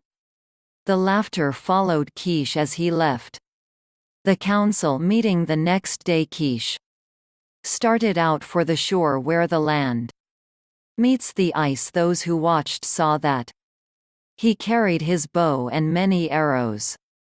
Across his shoulder was his father's big hunting spear. Again there was laughter.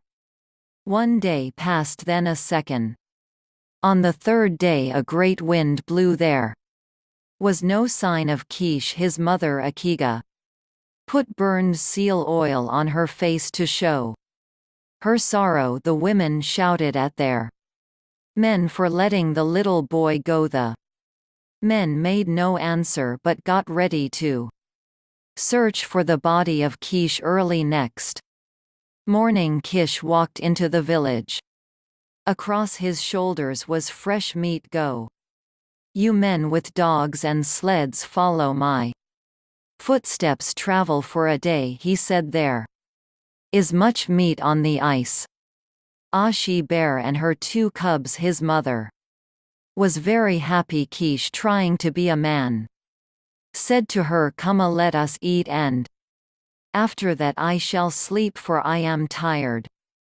There was much talk after Kish went to his igloo. The killing of a bear was dangerous, but it was 3 times more dangerous to kill a mother bear with cubs. The men did not believe Kish had done so, but the women pointed to the fresh lead. At last the men agreed to go for the meat that was left, but they were not very happy. One said that even if Kish had killed the bear, he probably had not cut the meat into pieces, but when the men arrived they found that Kish had not only killed the bear but had also cut it into pieces just like a grown hunter. So began the mystery of Kish. On his next trip he killed a young bear, and on the following trip a large male bear and its mate. Then there was talk of magic and witchcraft in the village. He hunts with evil spirits, said one. Maybe his father's spirit hunts with him, said another. Kish continued to bring meat to the village. Some people thought he was a great hunter. There was talk of making him chief after old Crush Kwan. They waited hoping he would come to council meetings, but he never came. I would like to build an igloo, he said one day, but I have no time. My job is hunting, so it would be just if the men and women of the village who eat my meat build my igloo. And the igloo was built. It was even bigger than the igloo of the chief Cloche Kwan. One day the Glock talked to Kish. It is said that you hunt with evil spirits and they helped you kill the bear. Is not the meat good? Kish answered, as anyone in the village yet becomes sick after eating it. How do you know evil spirits are with me, or do you say it because I am a good hunter? The Glock had no answer. The council set up late talking about Kish and the meat. They decided to spy on him. On Kish's next trip 2 young hunters, Beam and Born, followed him. After 5 days they returned. The council met to hear their story. Brothers Beam said, we followed Kish and he did not see us.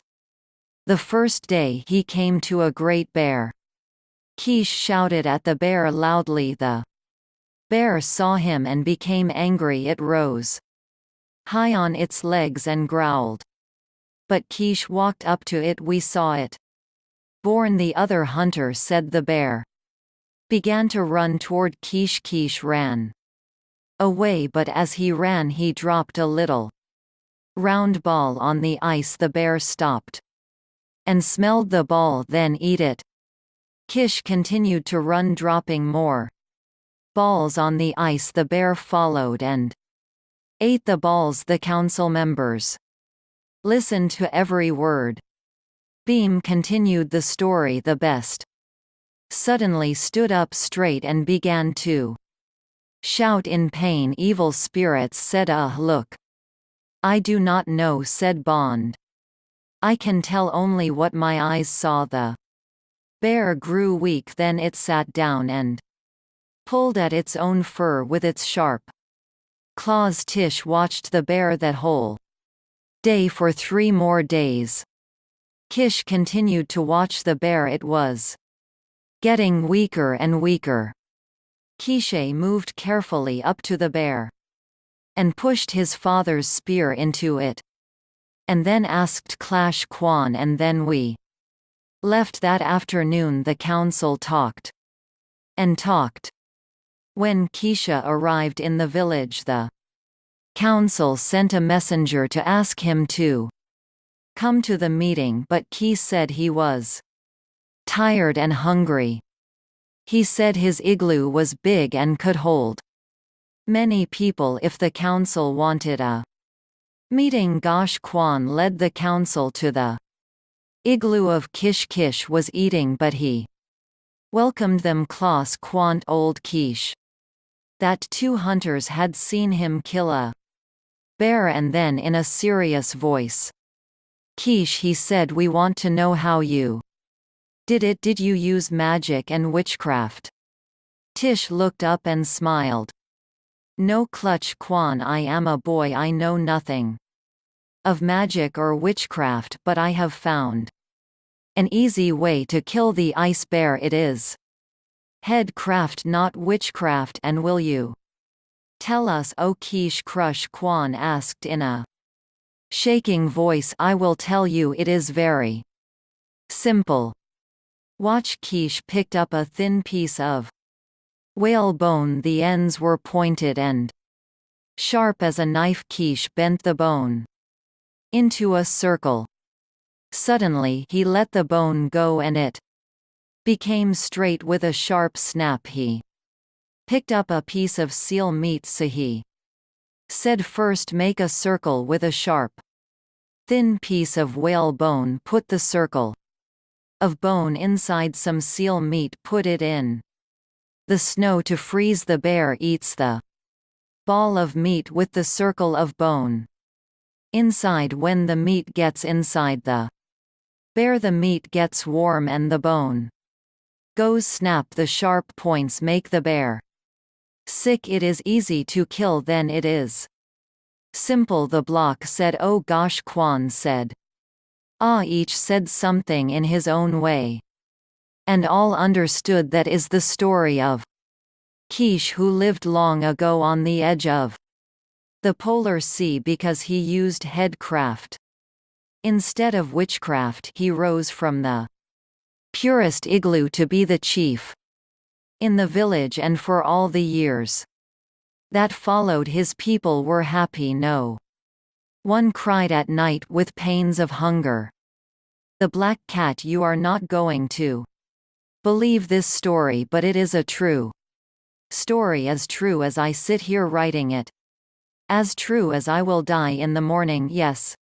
This story ends with my end, with my death tomorrow. I have always been a kind and loving person. Everyone will tell you this. They will also tell you that I have always loved animals more than anything.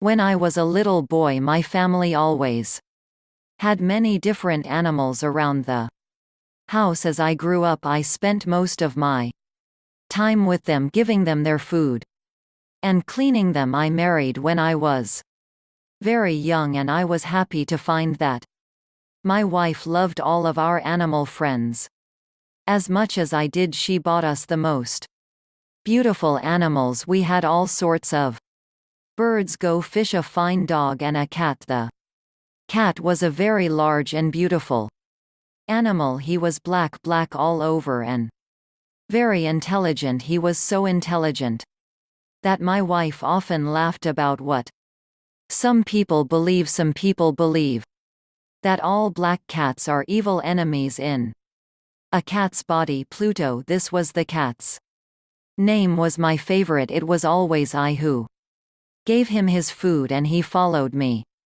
everywhere. I often had to stop him from following me through the streets. For years he and I lived happily together, the best of friends. But during those years I was slowly changing. It was that evil enemy of man called drink who was changing me. I was not the kind, loving person people knew before. I grew more and more selfish. I was often suddenly angry about unimportant things. I began to use bad language, most of all with my wife. I even hit her sometimes, and by that time, of course, I was often doing horrible things to our animals. I hit all of them, but never Pluto. But my illness was getting worse. Oh yes, drink is an illness. Soon I began to hurt my dear Pluto too. I remember that night very well. I came home late, full of drink.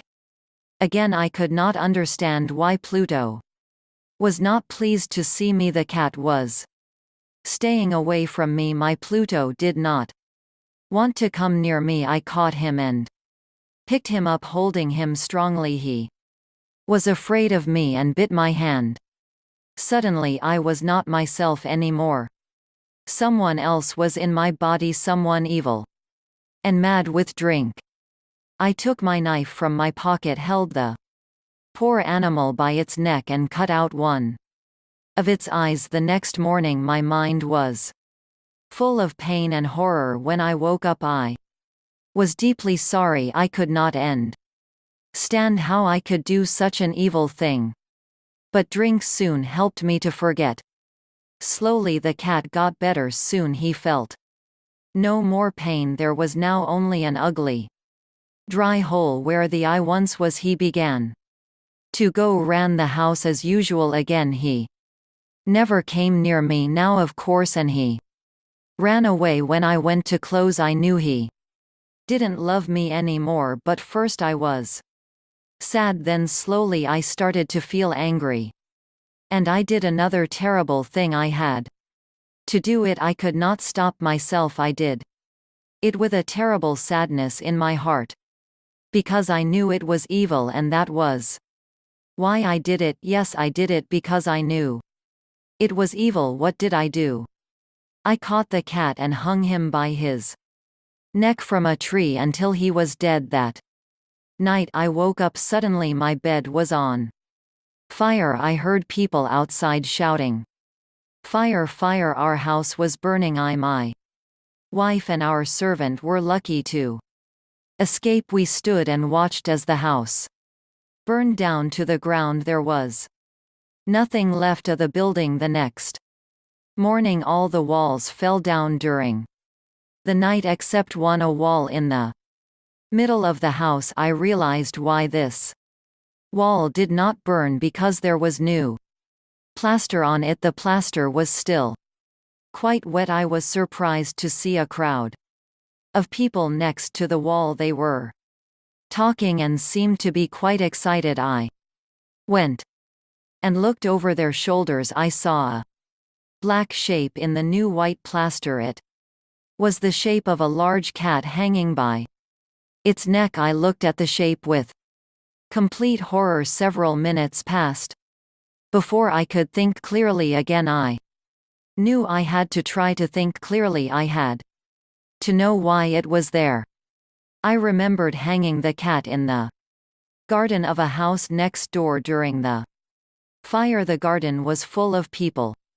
Probably someone cut the dead cat from the tree and threw it through the window to try and wake me. The falling walls pressed the animal's body into the fresh plaster. The cat burned completely, leaving the black shape in the new plaster. Yes, I was sure that was what happened, but I could not forget that black shape for months. I even saw it in my dreams. I began to feel sad about losing the animal, so I began to look for another one. I looked mostly in the poor parts of our town where I went drinking.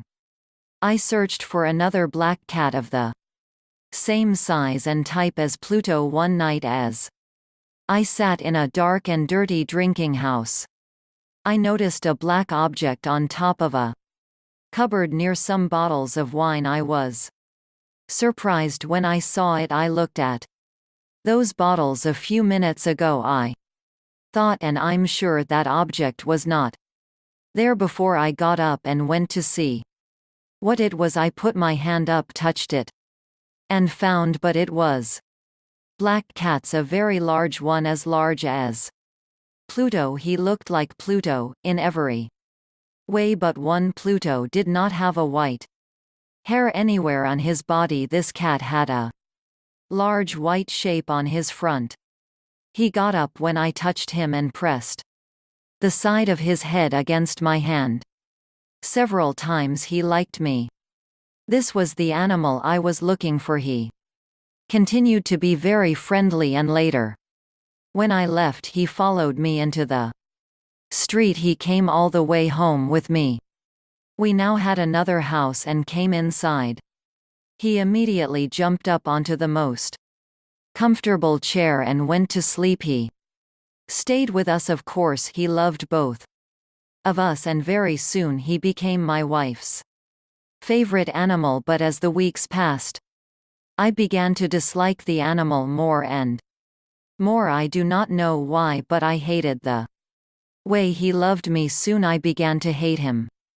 But I was never unkind to him. Yes, I was very careful about that.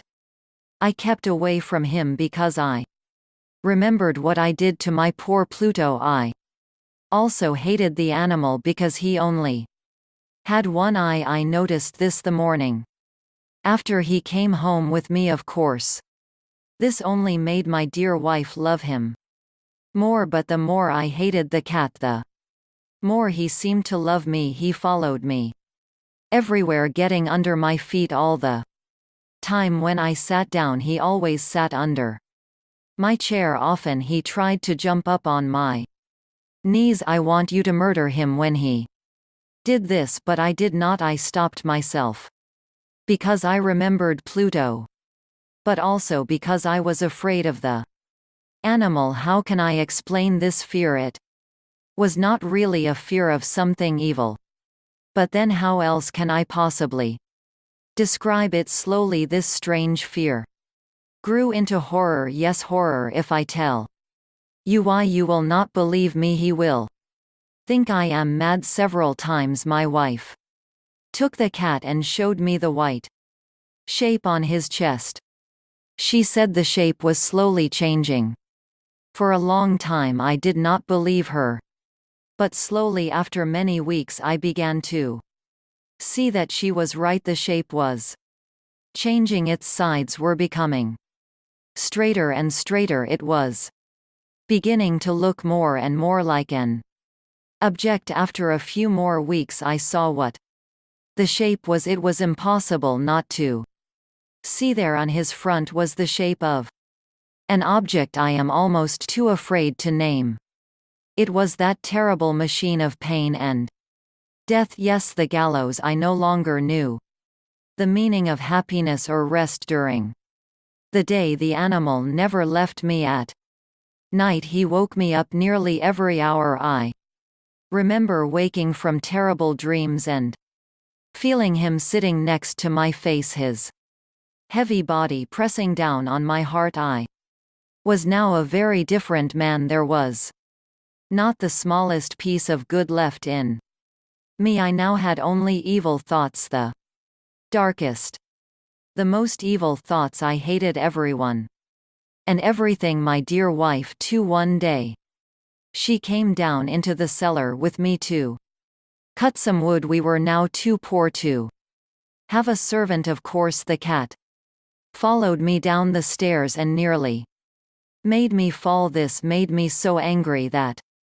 I took the axe and tried to cut the animal in two, but as I brought the axe down, my wife stopped my arm with her hand. This made me even more angry, and I pulled her hand away from my wrists, lifted the tool again, brought it down hard and buried it in the top of her head. I had to hide the body. I knew I could not take it out of the house. The neighbors noticed everything. I thought of cutting it into pieces and burning it. I thought of burying it in the floor of a cellar. I thought of throwing it into the river at the end of the garden. I thought of putting it into a wooden box and taking it out of the house that way. In the end I decided to hide the body in one of the walls of the cellar. It was quite an old building near the river, so the walls of a cellar were quite wet and the plaster was soft. There was new plaster on one of the walls, and I knew that underneath it the wall was not very strong. I also knew that this wall was very thick. I could hide the body in the middle of it. It was not difficult. I took off some plaster, took out a few stones, and made a hole in the earth that filled the middle of the wall. I put my wife there, put back the stones, made some new plaster and put it the wall. Then I cleaned the floor and looked carefully round. Everything looked just as it did before. Nobody would ever know. Next I went upstairs to kill the cat. The animal was bringing me bad luck. I had to kill it. I searched everywhere. But I could not find him. I was sure it was because of my wife's murder. He was too clever to come near me. Now I waited all evening, but I did not see the evil animal. He did not come back during the night either, and so for the first time in a long time I slept well. When I woke up the next morning, I was surprised to see that the cat still was not there too. 3 days passed and there was still no cat. I cannot tell you how happy I began to feel. I felt so much better without the cat. Yes, it was he who brought me all my unhappiness, and now without him I began to feel like a free man again. It was wonderful. No more cat, never again. Several people came and asked about my wife, but I answered their questions easily. Then on the 4th day the police came. I was not worried. When they searched the house, they asked me to come with them. As they searched, they looked everywhere several times. Then they went down into the cellar. I went down with them. Of course I was not a bit afraid. I walked calmly up and down watching them search. They found nothing, of course, and soon they were ready to go. I was so happy that I could not stop talking as they went up the stairs. I did not really know what I was saying. Good day to you all, dear sirs, I said. Yes, this is a well-built old house, isn't it? Yes, a very well-built old house. These walls are you going, gentlemen? These walls are strong, aren't they? I knocked hard on the part of the wall where my wife was. A voice came from inside the wall in answer to my knock. It was a cry like a child's. Quickly it grew into a long scream of pain and horror. I saw the policemen standing on the stairs with their mouths open. Suddenly they all ran down in a great hurry and began breaking down the wall. It fell quickly, and there was my wife standing inside. There she was with dried blood all over her head, looking at them, and there was the cat standing on her head, his red mouth wide open in a scream, and his one gold eyes shining like fire. The clever animal. My wife was dead because of him, and now his evil voice was sending me to the gallows. Our story today is called The Last Leaf. It was written by O. Henry. Many artists lived in the Greenwich Village area of New York. 2 young women named Sue and John Z shared a studio apartment at the top of a 3-story building. John Z's real name was Joanna. In November, a cold, unseen stranger came to visit the city. This disease, pneumonia, killed many people. John Z lay on her bed, hardly moving. She looked through the small window. She could see the side of the brick house next to her building. One morning, a doctor examined John's and took her temperature. Then he spoke with Sue in another room. She has one chance in, let us say 10, he said, and that chance is for her to want to live. Your friend has made up her mind that she is not going to get well. Has she anything on her mind? She wanted to paint the Bay of Naples in Italy someday, said Sue. Paint, said the doctor. Bosh, has she anything on her mind worth thinking twice? A man, for example. A man, said Sue. Is a man worth? But no, doctor, there is nothing of the kind. I will do all that science can do, said the doctor, but whenever my patient begins to count the carriages at her funeral, I take away 50% from the curative power of medicines. After the doctor had gone, Sue went into the workroom and cried. Then she went to John Z's room with her drawing board whistling ragtime. John Z lay with her face toward the window. Sue stopped whistling, thinking she was asleep. She Began making a pen and ink drawing for a story in a magazine. Young artists must work their way to art by making pictures for magazine stories. Sue heard a low sound several times repeated. She went quickly to the bedside. Johnsey's eyes were open wide. She was looking out the window and counting backward. 12, she said, and a little later 11, and then 10 and 9, and then 8 and 7.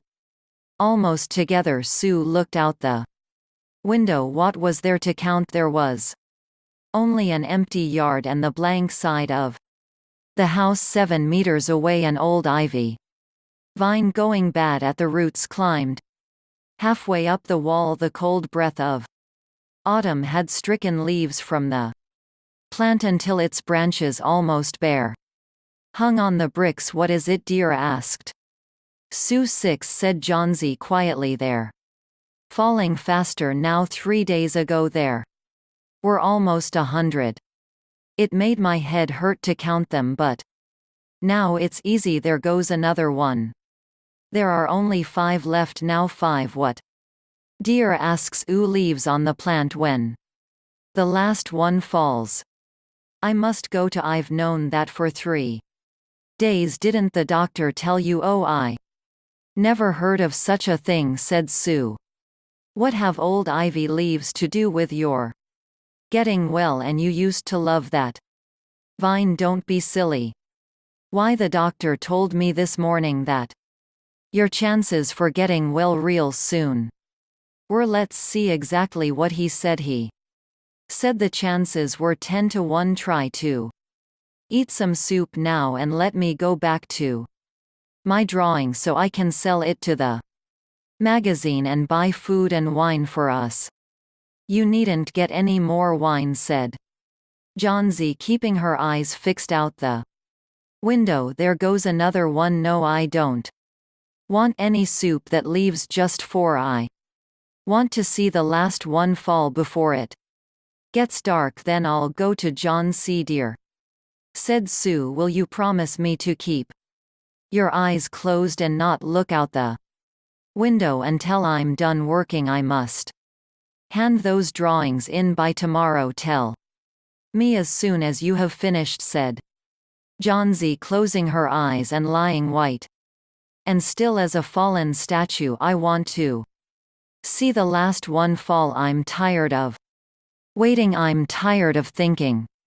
I want to turn loose my hold on everything and go sailing down, down, just like one of those poor tired leaves. Try to sleep, said Sue. I must call Mr. Behrman up to be my model for my drawing of an old miner. Don't try to move until I come back. Old Behrman was a painter who lived on the ground floor of the apartment building. Behrman was a failure in art for years.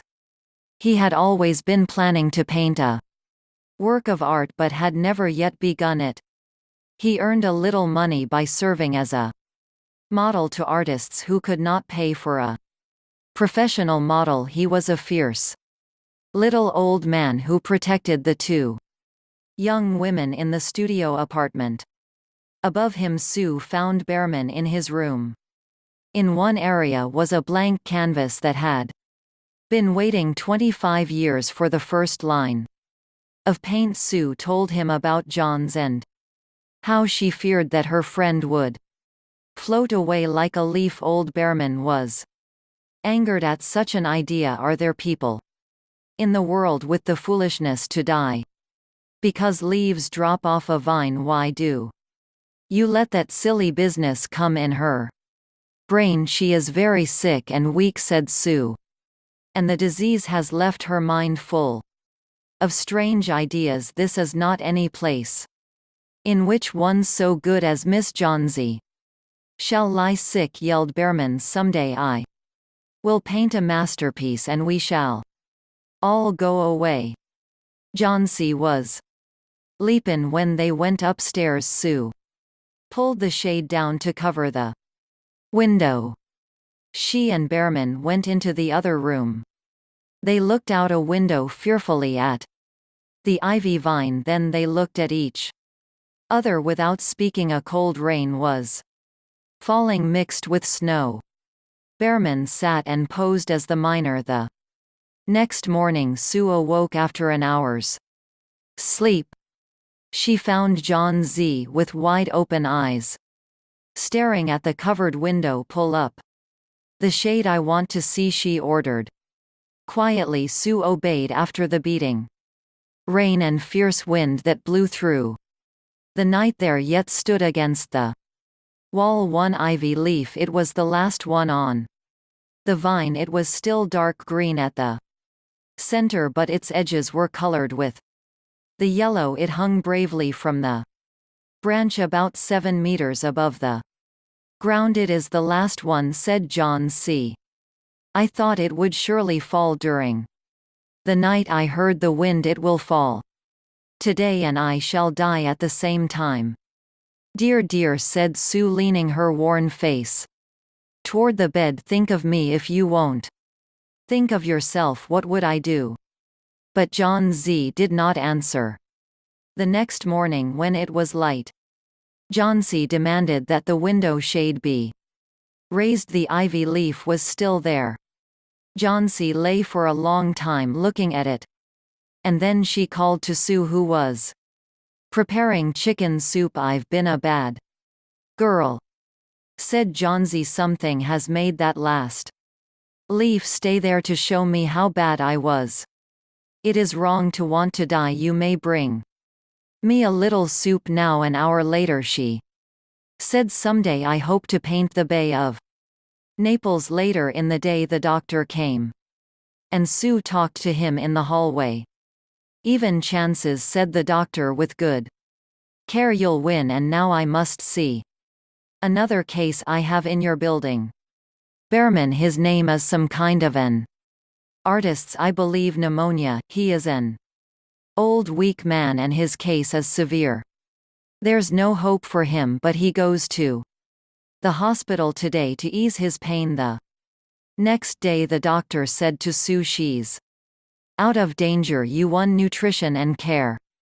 Now that's all. Later that day Sue came to the bed where John C. lay and put one arm around her. I have something to tell you, White Mouse, she said. Mr. Behrman died of pneumonia today in the hospital. He was sick only 2 days. They found him the morning of the first day in his room downstairs, helpless with pain. His shoes and clothes were completely wet and icy cold. They could not imagine where he had been on such a terrible night. And then they found a lantern still lighted, and they found a ladder that had been moved from its place, and art supplies, and a painting board with green and yellow colors mixed on it. And look out the window, dear, at the last ivy leaf on the wall. Didn't you wonder why it never moved when the wind blew? Oh darling, it is Behrman's masterpiece. He painted it there the night that the last leaf fell. You have heard the story The Last Leaf by O. Henry. Your storyteller was Barbara Klein. This story was adapted by Shelley Golist and produced by Lawan Davis. I'm Faith Lapidus. Rich Man, Poor Man. Chapter 1. A letter for Adam. One day a postman came to my village. The postman brought me a letter from my son Saul. Is your name Adam? The postman asked. Yes, I said. I've got a letter for you. The postman read the envelope. Adam of the village of Minta. A letter for me. Who is it from? I asked. The postman looked at the envelope again. From Saul, he said. He gave me the letter and walked away. Martha, Martha, I called to my wife, come here, we have a letter from our son Saul. Martha came out and looked at the letter. She was excited, but she was also worried.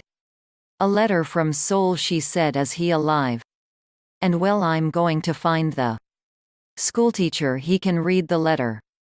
There was no school 50 years ago, so I cannot read or write. I live in a small village. The only work is farming. My only son Saul left the village 2 years ago.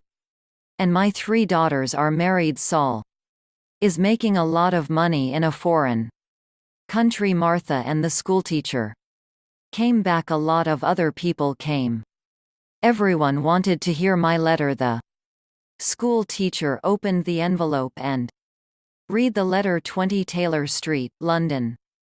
19 Inland, 16th of March. Dear Father, I am living in London. I have a job in a factory. The work is very hard. I often work at night, but the pay is good. I am well and I live with people from my country. I am sending you £100 in this letter. This is for you and my mother. Love to you and mother. Soul. £100. I said to the school teacher, you're wrong. It's a mistake. No, the school teacher said, I'm not wrong. It's not a mistake. Here is the money, and he gave me a piece of paper. What is this? I asked. A money order. The school teacher said, go to Darpur. Take this money order to the post office in Darpur. The money order is worth £100. The post office official will give you the money. £100. I said again. Everyone laughed and said, Adam, you are a rich man. You can buy many things for your farm and for your house. And I can buy some good food and drink. In Darfur I am going to give a party for you all. I told my friends. Martha said, Soul is a good son. That evening the village people talked about the money order and my money. Martha and I also talked about the money. We needed many things for the farm. Chapter 2. Adam goes to Darpur. The next morning I got up very early. It was dark and everyone was asleep, but I was going to Darpur. I washed and dressed carefully. I put on my best clothes and I carried my best stick. I put the money order carefully in my pocket and I said goodbye to Martha. I walked 10 miles to the main road. I sat down at the main road and ate my breakfast. I waited for the bus. I waited for 2 hours. Then the bus came and I got on. Applause. It is a long way to Darpur. The bus takes 3 hours. I arrived in Darpur and walked to the post office immediately. I do not often go to Darpur. I only know the market and one shop. This is the shop of Rick. I buy things for my farm. From Rick there were a lot of people in the post office. I asked about money orders. A man showed me the queue. There was a long line of people and I waited at the back. Finally it was my turn. I was at the front of the queue, but the officials did not serve me. Excuse me, I said. It's my turn. I'm next. You are next. Old man, I'm very busy. The official said, look at my papers. Look at all these people. I am very busy and you must wait. So I waited. Finally the official looked at me. What do you want? He asked. I gave him my money order. This is my money order for £100. I replied. The official held out his hand. Identity card, he said. Excuse me, I don't understand. I replied, your identity card.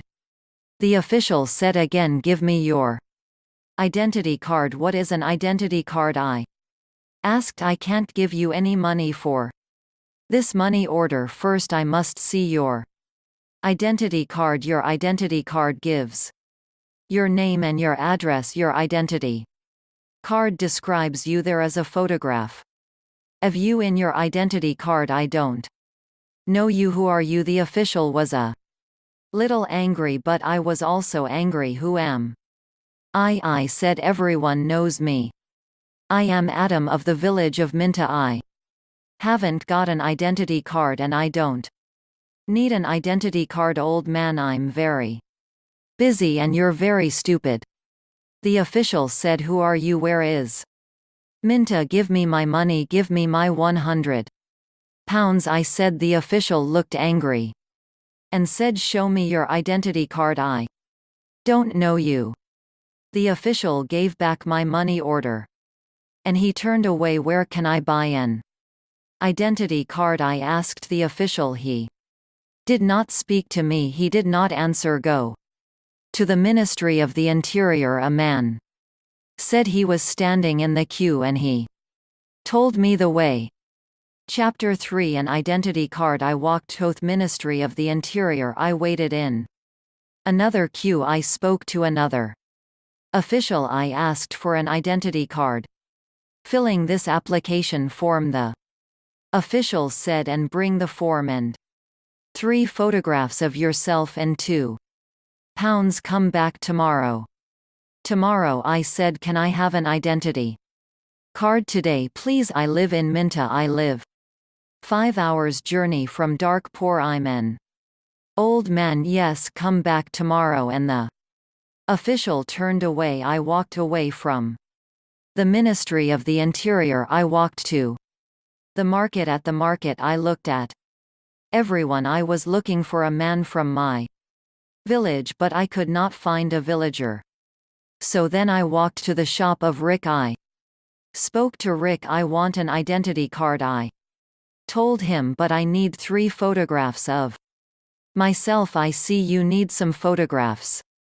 And he showed me the way to a photographer. I found the house. The photographer was asleep, but he came to me quickly. The man's clothes were dirty and he looked tired. "I need an identity card," I said. "I want 3 photographs of myself." "Yes, you want 3 photographs of yourself," the photographer replied, "and I take very good photographs. Come and see my camera." We walked into his room. In the middle of the room was a large camera. "This is the best camera and our poor. This camera is very, very good," the photographer said proudly. "I've never seen a camera," I said. "I don't know about cameras. Hurry up and take a photograph of me, please. Do not hurry me, old man," the photographer said. "I am an artist," and he gave me a mirror and a comb. "I don't want a mirror. I don't want a comb. Please take my photograph.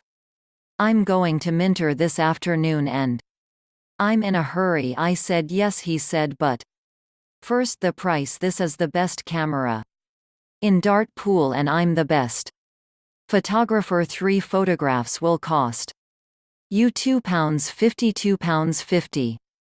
And I laughed. £2.50 and pay me now, please?"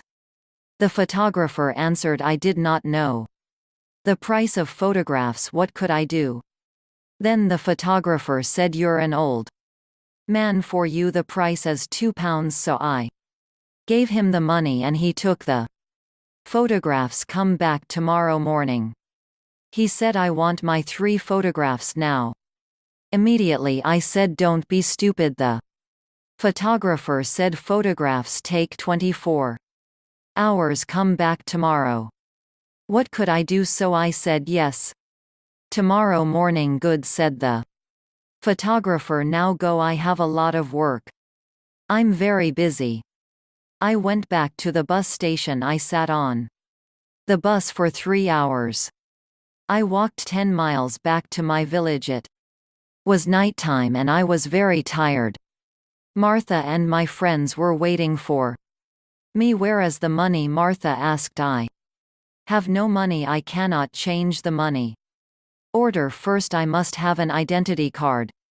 And I told Martha everything. "Tomorrow I'm going to Darkpur again," I said. Then I did not talk again. I was very tired and it was late at night. I lay on my bed and I slept.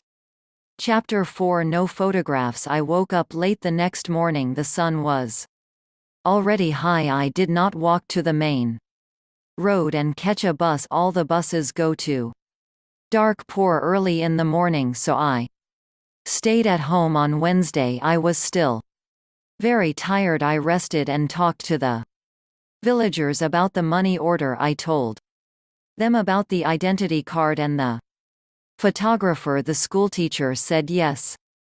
The official is correct in a post office. You always show your identity card. The schoolteacher filled in my application form for an identity card. Application form for identity card. Named Adam Ya. My address village of Minta, age 72 years, place of birth village of Minta, occupation farmer, color of eyes brown. On Thursday I traveled to Darkpur again. I walked to the main road and I caught a bus in Darpur. I walked to the house of the photographer. I knocked on the door of the house. No one came to the door. I knocked again loudly with my stick. A woman opened the door. Who were you? What do you want? She asked. Can I have my photographs, please? I said, your photographs? I have no photographs. The woman replied, I came here on Tuesday. Where is the photographer? I asked. He's out. He's not here. When the woman closed the door, I shouted at her, I'm waiting here for him. After a long time the photographer came back. He looked tired and he smelt of beer. Give me my photographs, I said. I have waited a long time for you. The photographer looked at me and said, I don't know you, old man. What photographs are you talking about? My 3 photographs for my identity card. I paid you £2 for them on Tuesday. Give me my photographs immediately. All my money. Your photographs? Your money? What are you talking about? The photographer said, show me the paper. Show me the receipt for your money. My receipt? I asked. Yes. Where is your receipt? The photographer asked. You didn't give me a receipt. I shouted, give me my photographs and my money immediately, and I hit the photographer hard with my stick. I am old, but I am still strong. The photographer fell on the ground. He shouted, help, help, this old man is killing me. And I hit him hard again. Lots of people ran out of their houses. I hit the photographer again and 2 men held me. I could not get away from the 2 men. The photographer was very angry and I was very angry. Lots of people were shouting. Then a policeman came. The photographer shouted to the policeman, this old man hit me 3 times with his stick. He's a thief and a murderer. He wants my money. The policeman held my arm and said, come with me to the police station. I did not say anything. We walked to the police station. At the police station, the policeman asked me, did you hit that man 3 times? Yes, I said. He didn't give me my photographs. Show me your identity card, said the policeman. I am Adam of Minta village, I replied, and I haven't got an identity card. Old man, said the policeman, go back to your village. Don't come here and fight. Keep out of Darpur. And he pushed me into the street. I went back to my village. I was tired and angry. Chapter 5. Adam changes his money order. Next day I told my story to all the villagers. The villagers were angry. Martha was very unhappy. She said, Saul is working very hard. He is sending money. And we can't have the money. What are we going to do? I did not know. Then in the evening the schoolteacher came to my house again. Adam, perhaps I can help you. The schoolteacher said, here is a letter to Mr. Sheth. Mr. Sheth, I said. Who is he? He's an important man and our poor, and he's a friend of my wife's cousin, replied the schoolteacher. This letter is to Mr. Sheth. The letter is about your money order. Perhaps he can help you. I took the letter and thanked the school teacher. So I traveled to Darkpur again on Saturday for the 3rd time. After a long time I found Mr. Sheth's house. The door was opened by a tall man. "Can I see Mr. Sheth?" I asked. "And who are you?" the tall man asked. "I have a letter for Mr. Sheth," I replied. "I see. Can I have the letter, please?" And the tall man held out his hand. "The letter is here," I said. And I took the letter out of my pocket. "But I must see Mr. Sheth. Many people want to see Mr. Sheth," the tall man told me. "He is a very busy man and a very important man. Mr. Sheth is not here at the moment, but give me your letter and Mr. Sheth will read it later." I gave the tall man the letter. Then I waited. Later, a large black car came and the man went into the house. A long time later the tall man opened the door again. "Come in now, please, and follow me," he said. I followed the tall man. We went into a large room with fine carpets and big chairs. Another man was in the room. He was drinking. "This is Mr. Sheth," he said. The tall man. "I am Adam of Minta village," I replied. "Yes, I know," said Mr. Sheth. "Thank you for the letter. I hope I can help you. I like to help people. Please sit down." Mr. Sheth smiled. His clothes were new and smart. "Thank you," I said. "Can I see the money order, please?" Mr. Sheth asked. I took the money order out of my pocket. By now the money order was dirty and looked very old. I gave it to Mr. Sheth. "This money order is for £100, I said. "My son sent it from a foreign country." Mr. Sheth unfolded the money order and looked at it. "You can't change this money order," he said. "This money order is not worth £100, but this money order is worth nothing. Worth nothing. Worthless," I asked. Then Mr. Sheth looked at the money order again. "Yes, worthless. Your son does not understand about money orders. This money order is not correct for our country." Mr. Sheth said. Then he looked at the money order again and said, "And this money order is also old. It is out of date." I said nothing. Mr. Sheth gave me the money order back. Then Mr. Sheth smiled and said, "I am very sorry. You are an old man. You came a long way from your village. What can I give you to eat and drink?" I was not hungry, but Mr. Sheth went out of the room. Then he brought me some coffee and some cakes. I drank my coffee. "Old man," said Mr. Sheth, "I like to help people. I am a rich man. Give me your money order." I gave my money order to Mr. Sheth. "Yes, this money order is worthless," he said again, "but I am going to help you. I am going to change this money order for you. I am going to give you some money." Mr. Sheth went out of the room. I felt very happy again. After a few minutes the tall man came into the room. He gave me an envelope. "This is from Mr. Sheth. You can go now," the tall man said. I went out of the house. I walked along the road to the bus station.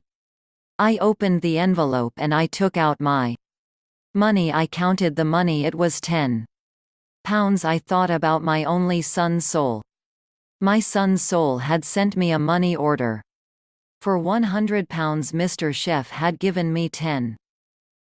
I felt old and I thought poor again. The House on the Hill by Elizabeth Laird. Part 1. It was a beautiful summer evening. Paul was happy. No more exams. College was finished now. He needed a job. He wanted to be a writer and worked for a newspaper, but first he needed a rest. It was hot in the house. There was no wind. "I'll go for a walk," said Paul to himself. "I'll go down to the River Paul lived in a small town and he was soon outside in the country. He walked near the river and watched the water birds. Suddenly he saw the girl. She was standing alone looking into the water. She was young and very beautiful. She had long dark hair and she was wearing a pretty white dress. Paul went up to her. "Hello," he said. "What's your name?" "I'm Maria," she said, and she smiled at him. Paul and Maria talked for a long time. The sun went down. It was nearly dark. "I must go home," said Maria. "Where do you live?" asked Paul. "In the big white house on the hill," said Maria. "Where do you live?" "In the little brown house near the market," said Paul. They laughed, but Paul was sad. The house on the hill was big and important. Maria was rich and he was poor, and Paul was in love. After that, Paul and Maria often met near the river. Maria always wore beautiful clothes. She always looked lovely. Paul thought about Maria all day and every day. One evening Paul said, "Listen, Maria, I've written a poem about you." He took a piece of paper from his pocket and read the poem. "I met her in the evening by the riverside. Her dress was creamy white and her hair with ribbon tied. She turned and smiled at me, and I asked her for her name. Though I am young and poor, my love will stay the same." "You are wonderful," Paul said. "Maria, the first love your poem." Paul took Maria's hand. He looked into her eyes. "I love you, Maria," he said. "Do you love me?" She smiled. "Yes, of course I love you," she said. She stood up. "I must go home now." Paul was very happy. "She loves me. Maria loves me," he thought. Paul went home. The little brown house was small and poor, but it was always clean and tidy. Paul lived alone with his mother. His father was dead that evening. His mother watched him. "What's happened, Paul?" she asked. "Why are you so happy?" "Oh, it's nothing, mother," said Paul. His mother smiled. "He's in love," she thought. The next day, Paul and Maria met again by the river. Maria looked sad at Paul. Did not notice.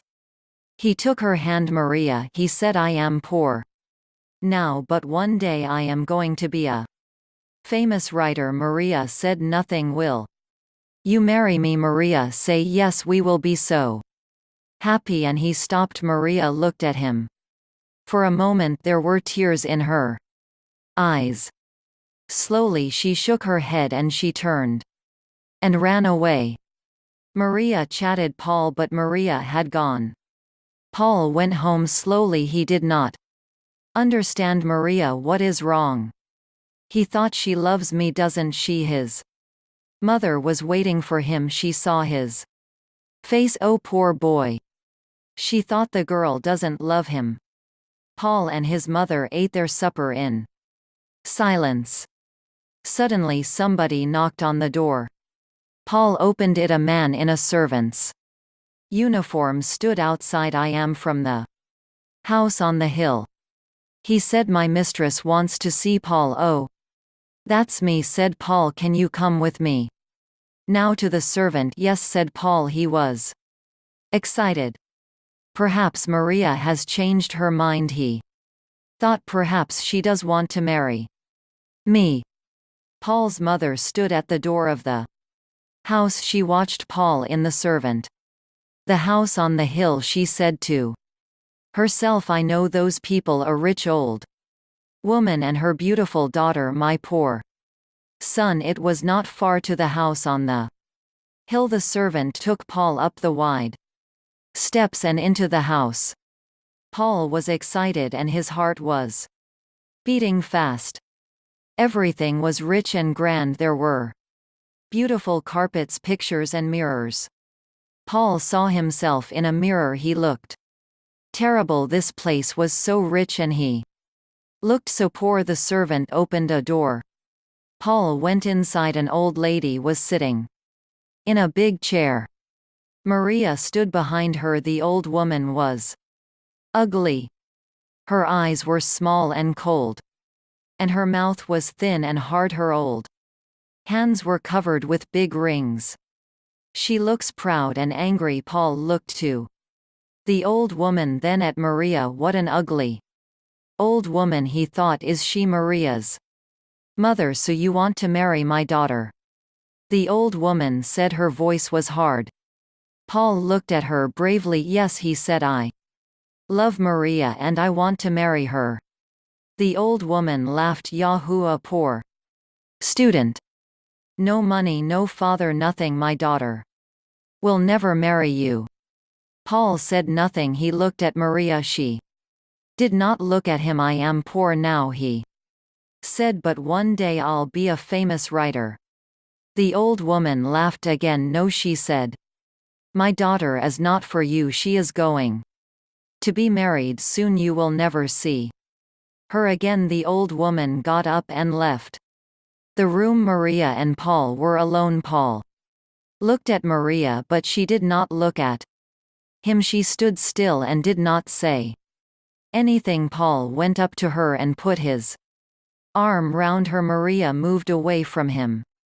I'm sorry, Paul said. Maria, my mother is right. I can't marry you. I don't want to be Paul the first. Want money and clothes and a big car, but you love me, Maria said. Paul, and I love you. He did not understand her. He was angry. Yes, I love you, Paul said Maria, but love isn't enough. She looked at him. Her face was sad. I'm getting married in 2 weeks, she said. Goodbye, Paul. I'm sorry. Paul left the big house and ran down the hill to the river. He sat there for a long time. Maria loves me. I know she loves me, he thought, but she is marrying another man. She is marrying him for money. It's her mother. Maria is afraid of that ugly old woman. Oh, Maria, Maria, what shall I do? After a long time, Paul went home. There was a light in the window of the little house. The door was open. His mother was waiting for him. She looked at his face. Then she put her arms around him. They are bad people, my son, she said. You must forget her. Part 2. For many days Paul did not see any of his friends. His mother was worried about him. He did not talk to her. He did not eat or sleep. He often went to the river and sat there alone all the time. He thought about Maria. One day he saw a headline in the newspaper, Rich Man's Beautiful Bride. There was a picture of Maria and her husband. She was wearing a long white dress and a diamond necklace. Her husband was old and fat. Paul turned the newspaper over angrily. There was a large notice on the back page of the newspaper. It was an advertisement. Paul sat down and read the advertisement carefully. Story competition. Write a story and win a prize. Our story competition offers a chance to young writers to win recognition and earn money. Stories can be on any theme but must not be longer than 1,500 words. Send your entry to this newspaper before the end of the month. First prize £500, 10 other prizes of £50. This is my chance, he said to himself. I'll write the story of Paul and Maria and I'll win the competition. She'll read our story and she'll be sorry. Paul was very busy now. Every day he got up early and worked at his story. His mother watched him. She was pleased. He was eating his food again. He was talking and smiling. Sometimes Paul felt pleased with his story. It was a good story, but sometimes it was difficult to write. He was unhappy and he wanted to stop writing, but he did not stop. At last the story was finished. Paul to his mother. She was very pleased. Oh, it's a good story, Paul, she said. It's very good. Paul wrote the story out again carefully and sent it to the newspaper. 2 weeks later a letter came from the Newspaper. Paul did not open it. He was too excited. He gave it to his mother. You read it for me, mother, he said. His mother opened the letter and read it. Oh, read it yourself, she said, and gave it to him. She was laughing and crying too. Paul, read the letter. Dear sir, I am very happy to inform you that you have won first prize in the story competition. If you would kindly call at this office on Thursday at 10 a.m., the manager will present you with your prize. Paul jumped up. He danced round the kitchen and waved the letter from the newspaper. I've won, he shouted. Mother, I've got the prize. I'll be a writer. We'll have some money at last. I'll buy you a new dress and some furniture for the house. He stopped. Will Maria see my story in the paper? He asked. His mother looked at him. She was not smiling now. Do you still love that girl, Paul? She asked. Yes, mother, said Paul. I'll always love her. On Thursday, Paul went to the newspaper office. The manager was very friendly. Your story is good, he said. Very good indeed. Here is the prize money. He gave Paul an envelope. £500. Paul did not believe it. He thanked the manager and started to go. Don't go, said the manager. I want to talk to you. What's your job? I haven't got a job, sir, said Paul. The first want to be a writer. Good, said the manager. We need young men like you. Come and work on our newspaper. Paul was very surprised. You want me on your newspaper? Yes, yes, of course I'll come, he said.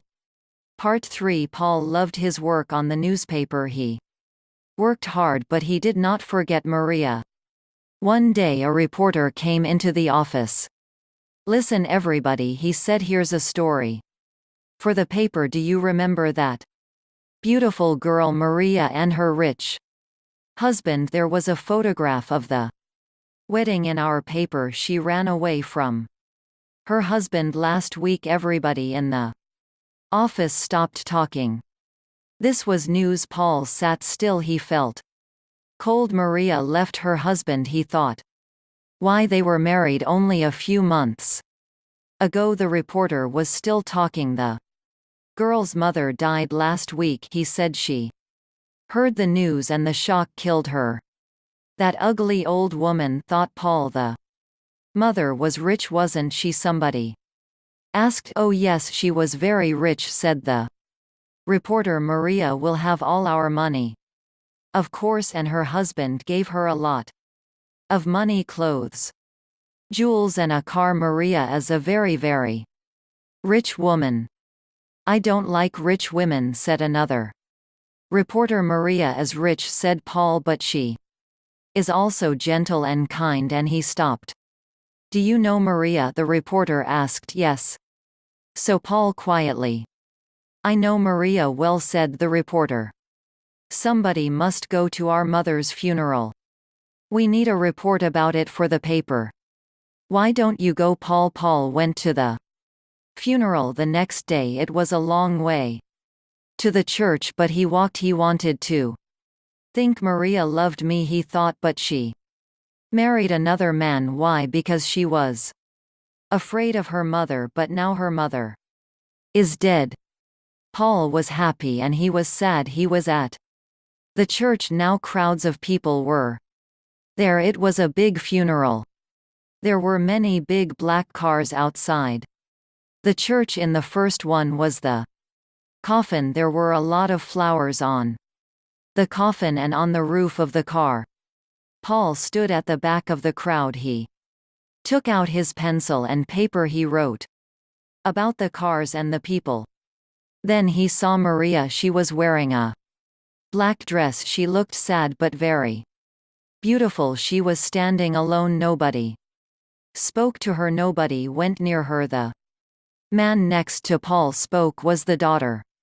He said, she's a bad woman. She left her husband and it killed her mother. Look at her. Nobody wants to speak to her. Paul said nothing. Poor Maria, he thought. Everybody went inside the church. The funeral began. After the funeral, Paul went home. His mother was smiling. "Good news, Paul," she said. "Do you remember your cousin Elsa? Well, she's coming to stay with us. She's 17 now and very pretty. You will like her." "Yes, I remember Elsa," said Paul. He did not look pleased. His mother was disappointed. He's still thinking about Maria. She thought Elsa will help him to forget, but Paul did not want to see Elsa. "I must see Maria," he said to himself. "I must talk to her." Part 4. Paul wanted to see Maria. He wanted to talk to her. "I will go to the house on the hill," he thought. "Perhaps Maria will be there." But the house on the hill looked empty. There were no curtains at the windows. There was a big notice on the gate. It said "For sale." Paul looked over the gate. There was nobody in the garden. Everything was quiet. "I'll get into the house and look round," he thought. "Perhaps I'll find Maria's address. Then I can write to her." Paul pushed open the gate and went up the steps to the house. It was very quiet. He pushed at the front door. It was closed. He walked round the house. There was a window open. Quickly Paul climbed through the open window. He was excited and his heart was beating fast. He was in Maria's old home. He remembered her mother. He remembered that terrible evening. But the house was different now. There was no furniture in the room. There were no carpets and pictures. It was empty. Paul felt a little afraid. Is anybody in the house? He thought. No, he did not hear anything. Quietly Paul went to the door of the room and opened it. There was nobody there. He went from room to room. All the rooms were big and they were all empty. At last he came to a very big room. He stopped. He knew this room. He had met Maria's mother here. He remembered everything: the old woman, her hard face, the big rings on her hands, and now the old woman was dead. Suddenly Paul heard a noise. Somebody was inside the room. The door opened. Somebody was standing in the doorway. It was a woman. "Maria," said Paul. Maria said, "What are you doing here?" "I was looking for you," said Paul. "You were looking for me?" asked Maria. She smiled. "Maria," said Paul, "why did you marry that man?" "Mother was old," said Maria. "The first was unhappy here. I never went to parties, never went out. I wanted money. I wanted a good time and friends." "I understand." Paul said. "You were not afraid of your mother. You were tired of her. She was old and you wanted a new life. But why did you leave your husband?" "My husband," said Maria. "That fat old man. He was stupid." Paul, "He gave me money. He gave me jewels, a car, everything, but he didn't like my friends. He liked old people. I liked clever young people." "Paul the first liked you. You understand, don't you?" "Yes," said Paul slowly. "I understand now. I'm glad," said Maria. "The first was unhappy about you." "Paul the first liked you. I liked your funny poems." "My funny poems," said Paul. He stopped. "You loved me, didn't you?" Paul said. "Maria, do you still love me?" "You are married," said Paul. "You have a husband." "But I don't love him," said Maria quickly. "I want to be free. I want to go to parties and enjoy myself. Come with me. I have money now. We will be happy together." "No," said Paul. "No, everything's over." Maria was angry. Her eyes were small and cold and her mouth was thin and hard. Her hands were covered with big rings. Maria looked like her mother. "I'm sorry, Maria," he said. "I don't love you anymore. I loved you very much, but now everything is different. Goodbye, Maria, but you can't leave me," said Maria. "The first want you go back to your husband," said Paul. He looked at her for The last time then he turned and walked out of the room. Paul left the house on the hill and walked home. He was free. I was a fool, he thought. Maria never loved me. How stupid I was. Maria is beautiful, but she is hard and cold. She is like her mother. I loved Maria's beauty, but I never loved Maria. It was a lovely evening. Paul felt very happy. The door of the little brown house was open. His mother was at home. She was talking to a pretty girl. Paul, she said. This is your cousin Elsa. Hello, Elsa said Paul. Part 1. A long time ago, on a mountain in the Odenwald, that forested part of meets the Rhine, Baron van Longhorn's castle stood. These days nearly nothing is left of it, but in those days it looked down on the country around it. Like its owner, the Baron was a proud man. From the Katzenelnbogen family, his father, a great army man, had left him the castle, and the Baron took care of it as well as he could. Other old German families had sold their uncomfortable castles in the hills and built more comfortable houses in the valleys, but the Baron stayed and continued with the old family ways. This meant he often argued with his neighbors because his ancestors had once disagreed with theirs.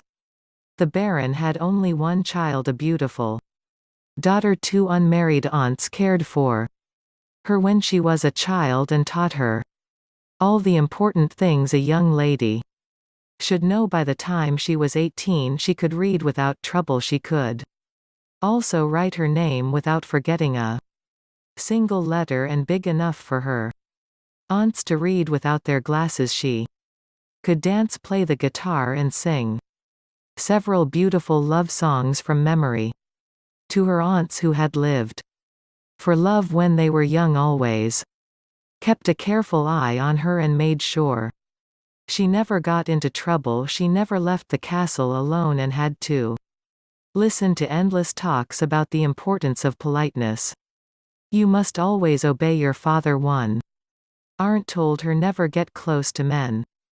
Never believe a word they say, said the other. Her aunts felt sure that although other young women might make mistakes in matters of love, this would never happen to the Baron's daughter. They thought plenty of other people lived in the Baron's castle with him. He had many poorer relatives who often visited him for big family parties paid for by the Baron. They always told him, after a few drinks, there's nothing more enjoyable than all visits to your home. The Baron was a small man with a big heart. He loved telling stories about the brave old Katzenelnbogen fighters who stared down proudly from their pictures on the castle walls. His special favorites were ghost stories. Each story he told was always listened to happily by his poor relatives, even if it was the 100th time they'd heard it. This was the Baron's life. He was like a king in his castle, and believed himself to be the cleverest man in the world. On the day when my story begins, the Baron had planned a big party in the castle to celebrate the arrival of his daughter's future bridegroom, the Baron, and a very grand old man from one of the finest families in Bavaria had decided to join their fortunes together by marrying their children to each other. Letters of great politeness were sent and replied to, although they hadn't even seen each other. The young pair were engaged to be married, and the date for the wedding was decided. Young Count von Altenburg had left the army in order to come and fetch his bride from the Baron's castle. Earlier he'd sent a letter from the nearest city which the Baron had read with interest. Friday Hertzberg, sir, I have some business to finish here in Würzburg which has made me later than I planned, but I'll arrive soon for Alten. But now everyone in the castle was making things ready for the young man's arrival. The future bride was wearing her finest clothes. Her two aunts had argued all morning about every single thing she should wear, so she'd left them arguing and had chosen her clothes herself. Luckily she had good taste. She looked as lovely as any young bridegroom could wish for, and her excitement meant that her pink face and shining eyes made her look even more beautiful than usual. Her size and the dreamy look in her eyes all told of the gentle hopes and fears that fought together in her little heart. And now her aunts were at her side, telling her what to do and what to say to her lover when he arrived. Unmarried aunts are always good at that kind of thing. The Baron was running worriedly here and there, telling his servants to take care with this or that. He had nothing special to do, but was a naturally active man who hated sitting still when all around him were in a hurry. The castle kitchen was full of food, and a small cow was cooking on the fire together with the fattest birds from the nearby forest. The most excellent drinks the Baron had to offer were all ready for the young count to taste, but the young bridegroom was late. After some hours the sun began to disappear behind the mountain tops. The Baron climbed to the highest room in the castle and looked out of the window, hoping to see that count and his servants coming along the mountain road. Once he thought he could see them, but it was only some men on horses who went past his castle. In the end it became too dark for the Baron to see the road clearly. While all this was happening in a different part of the Ordinal forest, two young men were riding along. One was Count on Alten Lugar, who was going on hurriedly to meet his future bride. The other was a good army friend of his, Hermann von Jacquin Fast, whom he'd met by chance in Vert School. Stockin Faust was one of the strongest, bravest men in Germany. He was returning from the army to his father's castle. This was close to Baron Landshort's home, although their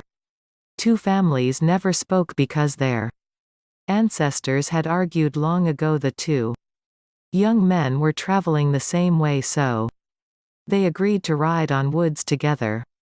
The Count told his servants, "You can follow and catch up with me later." Then he rode off with his friend through the forest.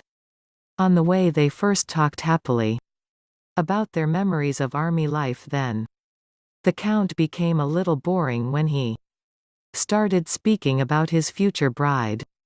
"Everyone says she's so beautiful.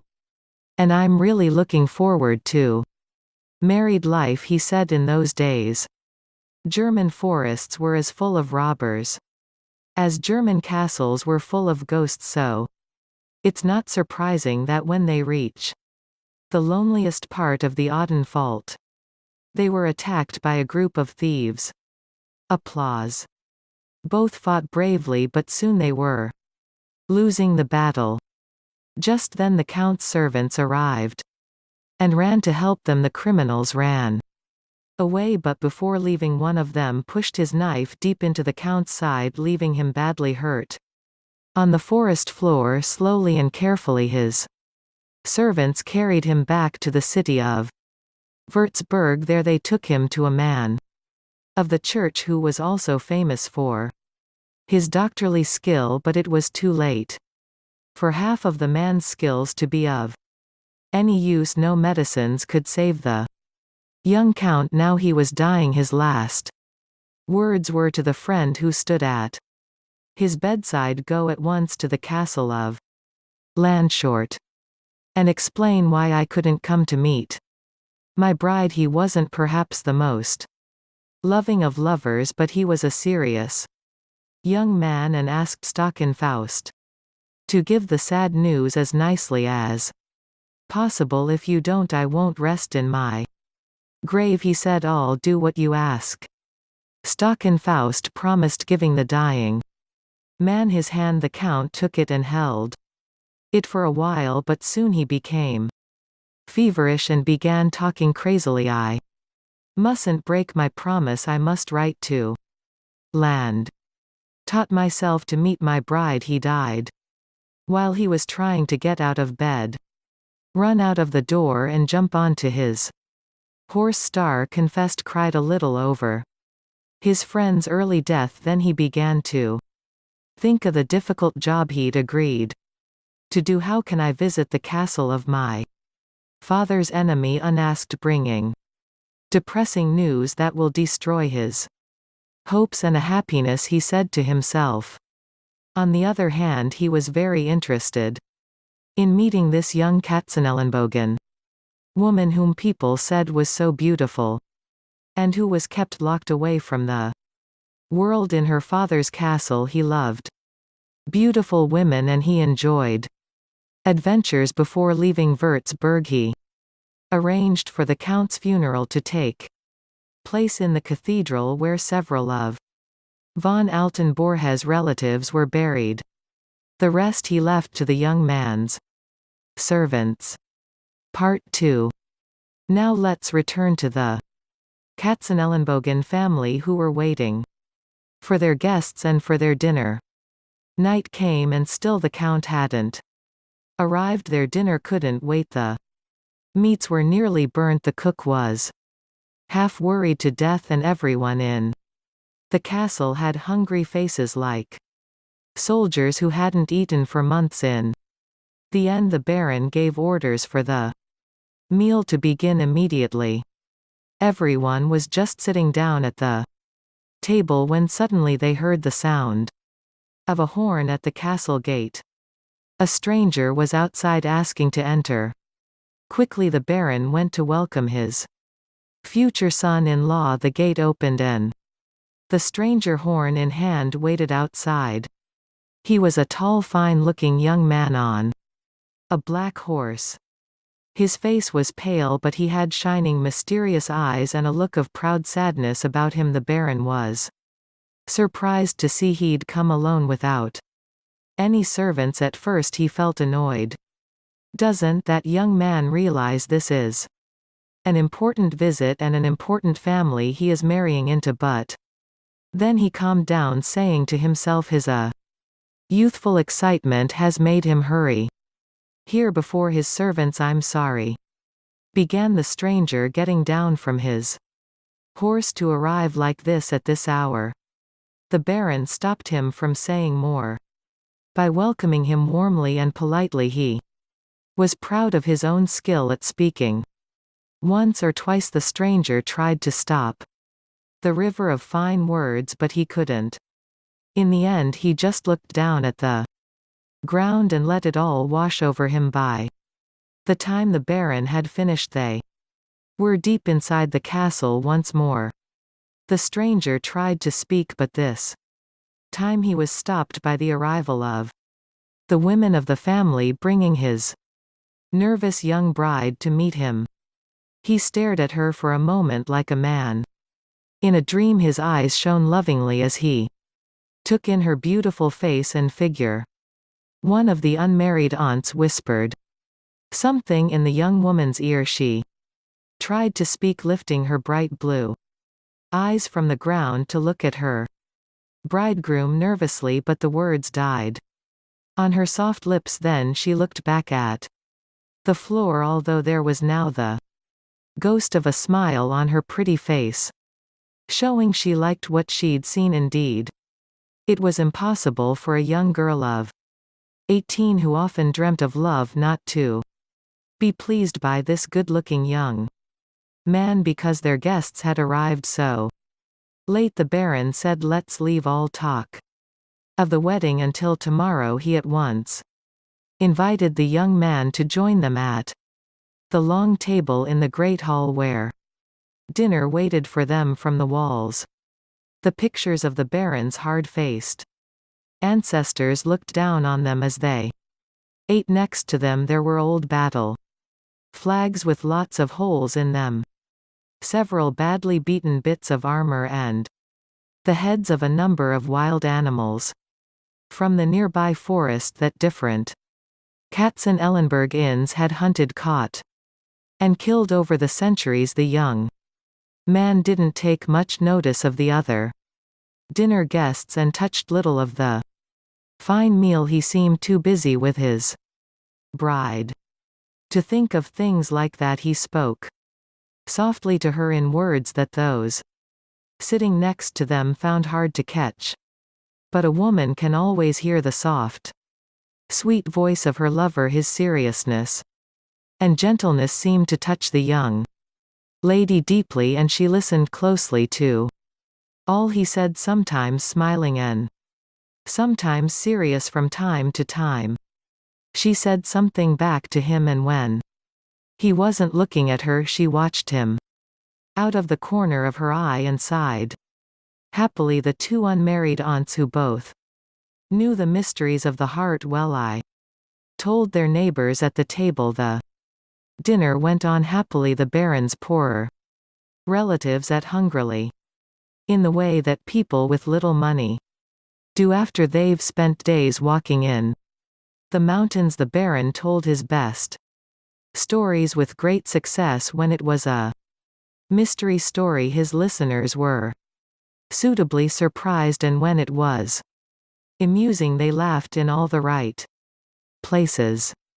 Other cleverer relatives told even funnier stories. All whispered things in the ladies' ears that made it hard for them not to laugh.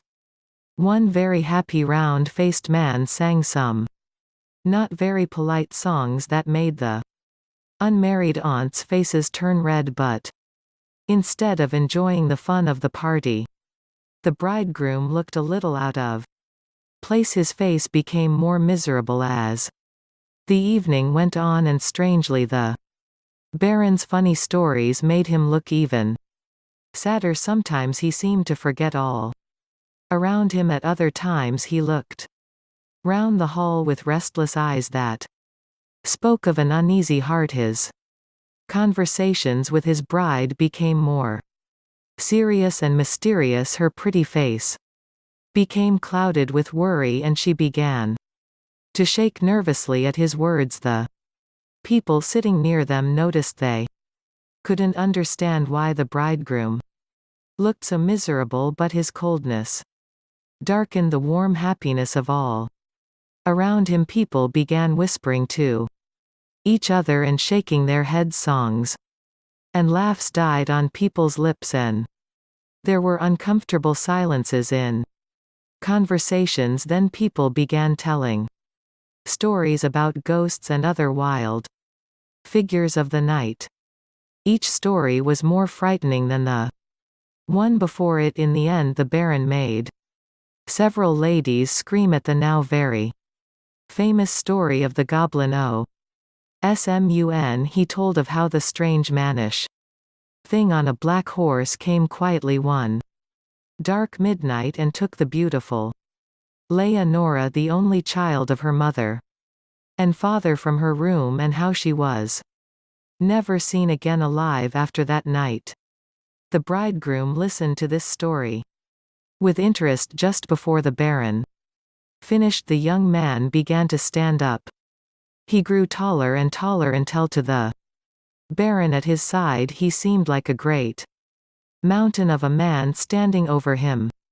Immediately the story was finished, the young man sighed deeply and said goodbye to everyone. They were all surprised, and no one was more surprised than the Baron himself. Are you planning to leave at midnight? But everything's ready for you to stay with us tonight. Please go to your room now if you'd like to lie down.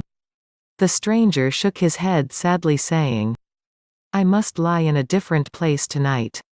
There was something about this answer, and the way it was said, that made the Baron's heart stop for a second, but he pulled himself together and again warmly invited the young man to stay. The stranger shook his head silently, waving goodbye to everyone. He walked slowly from the hall. The unmarried aunts sat as still as stones, and the bride began to cry. The Baron followed the stranger outside to where his black horse was waiting. As they stood at the castle Entrance. The stranger turned and spoke to the Baron in a deep loud voice which the high roof above them made deeper and louder. Now we are alone. I'll tell you why I must go. I have business that cannot wait, which calls me away. Can't you send someone in your place? No, I must go myself. I have to be envious. Poor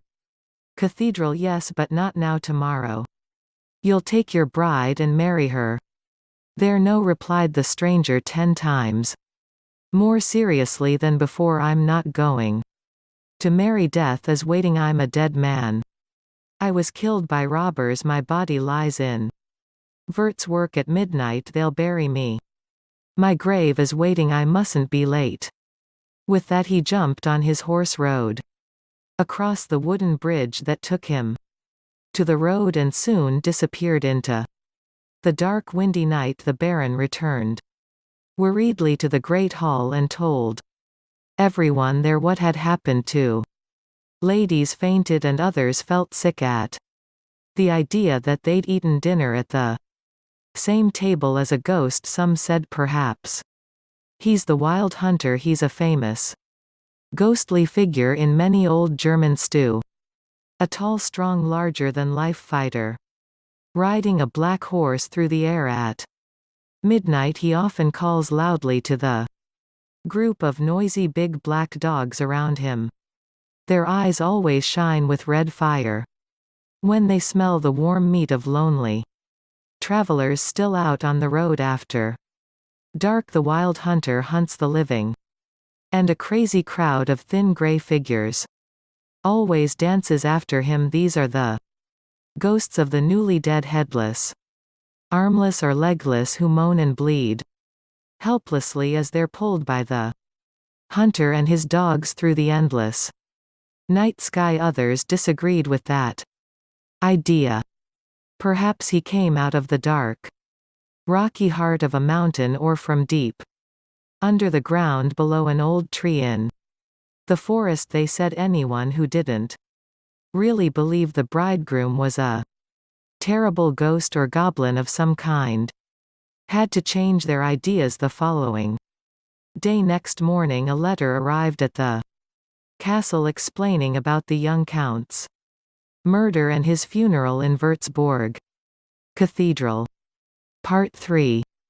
The news of the count's deaths, that the hands of robbers, shocked everyone in the castle. The Baron locked himself away in his room. His guests, who would come to celebrate with him, couldn't think of leaving him now in his time of trouble. They walked around the castle or met in the hall in groups, talking and shaking their heads, and they ate and drank more than ever to try and make themselves feel more cheerful. But for the bride things were even worse.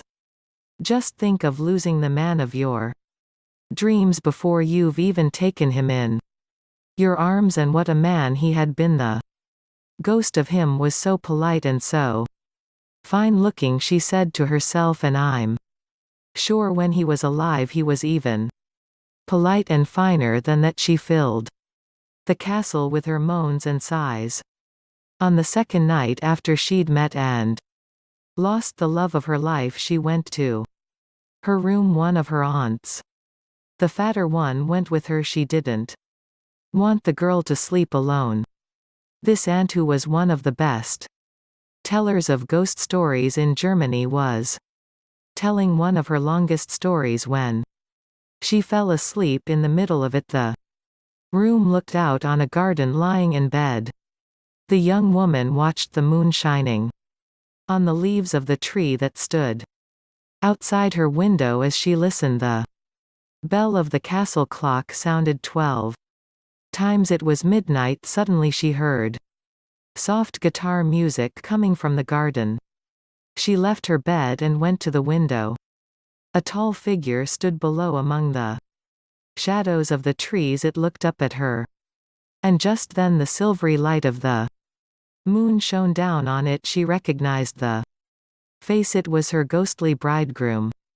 Suddenly she heard a loud scream in her ear, and her aunt, who would woken up and followed her niece to the window, fell into her arms when she looked down at the garden again. The ghost had disappeared. It was now the aunt that needed the most looking after. She was really terrified. The young woman, on the other hand, felt that there was something even in the ghost of her lover that touched her heart. He seemed to her so manly, and although the shadow of a man is not really enough to please a girl who's sick with love, a manly ghost is better than no man at all.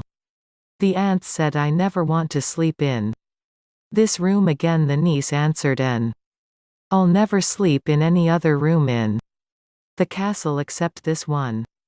So the niece decided to sleep in the room alone.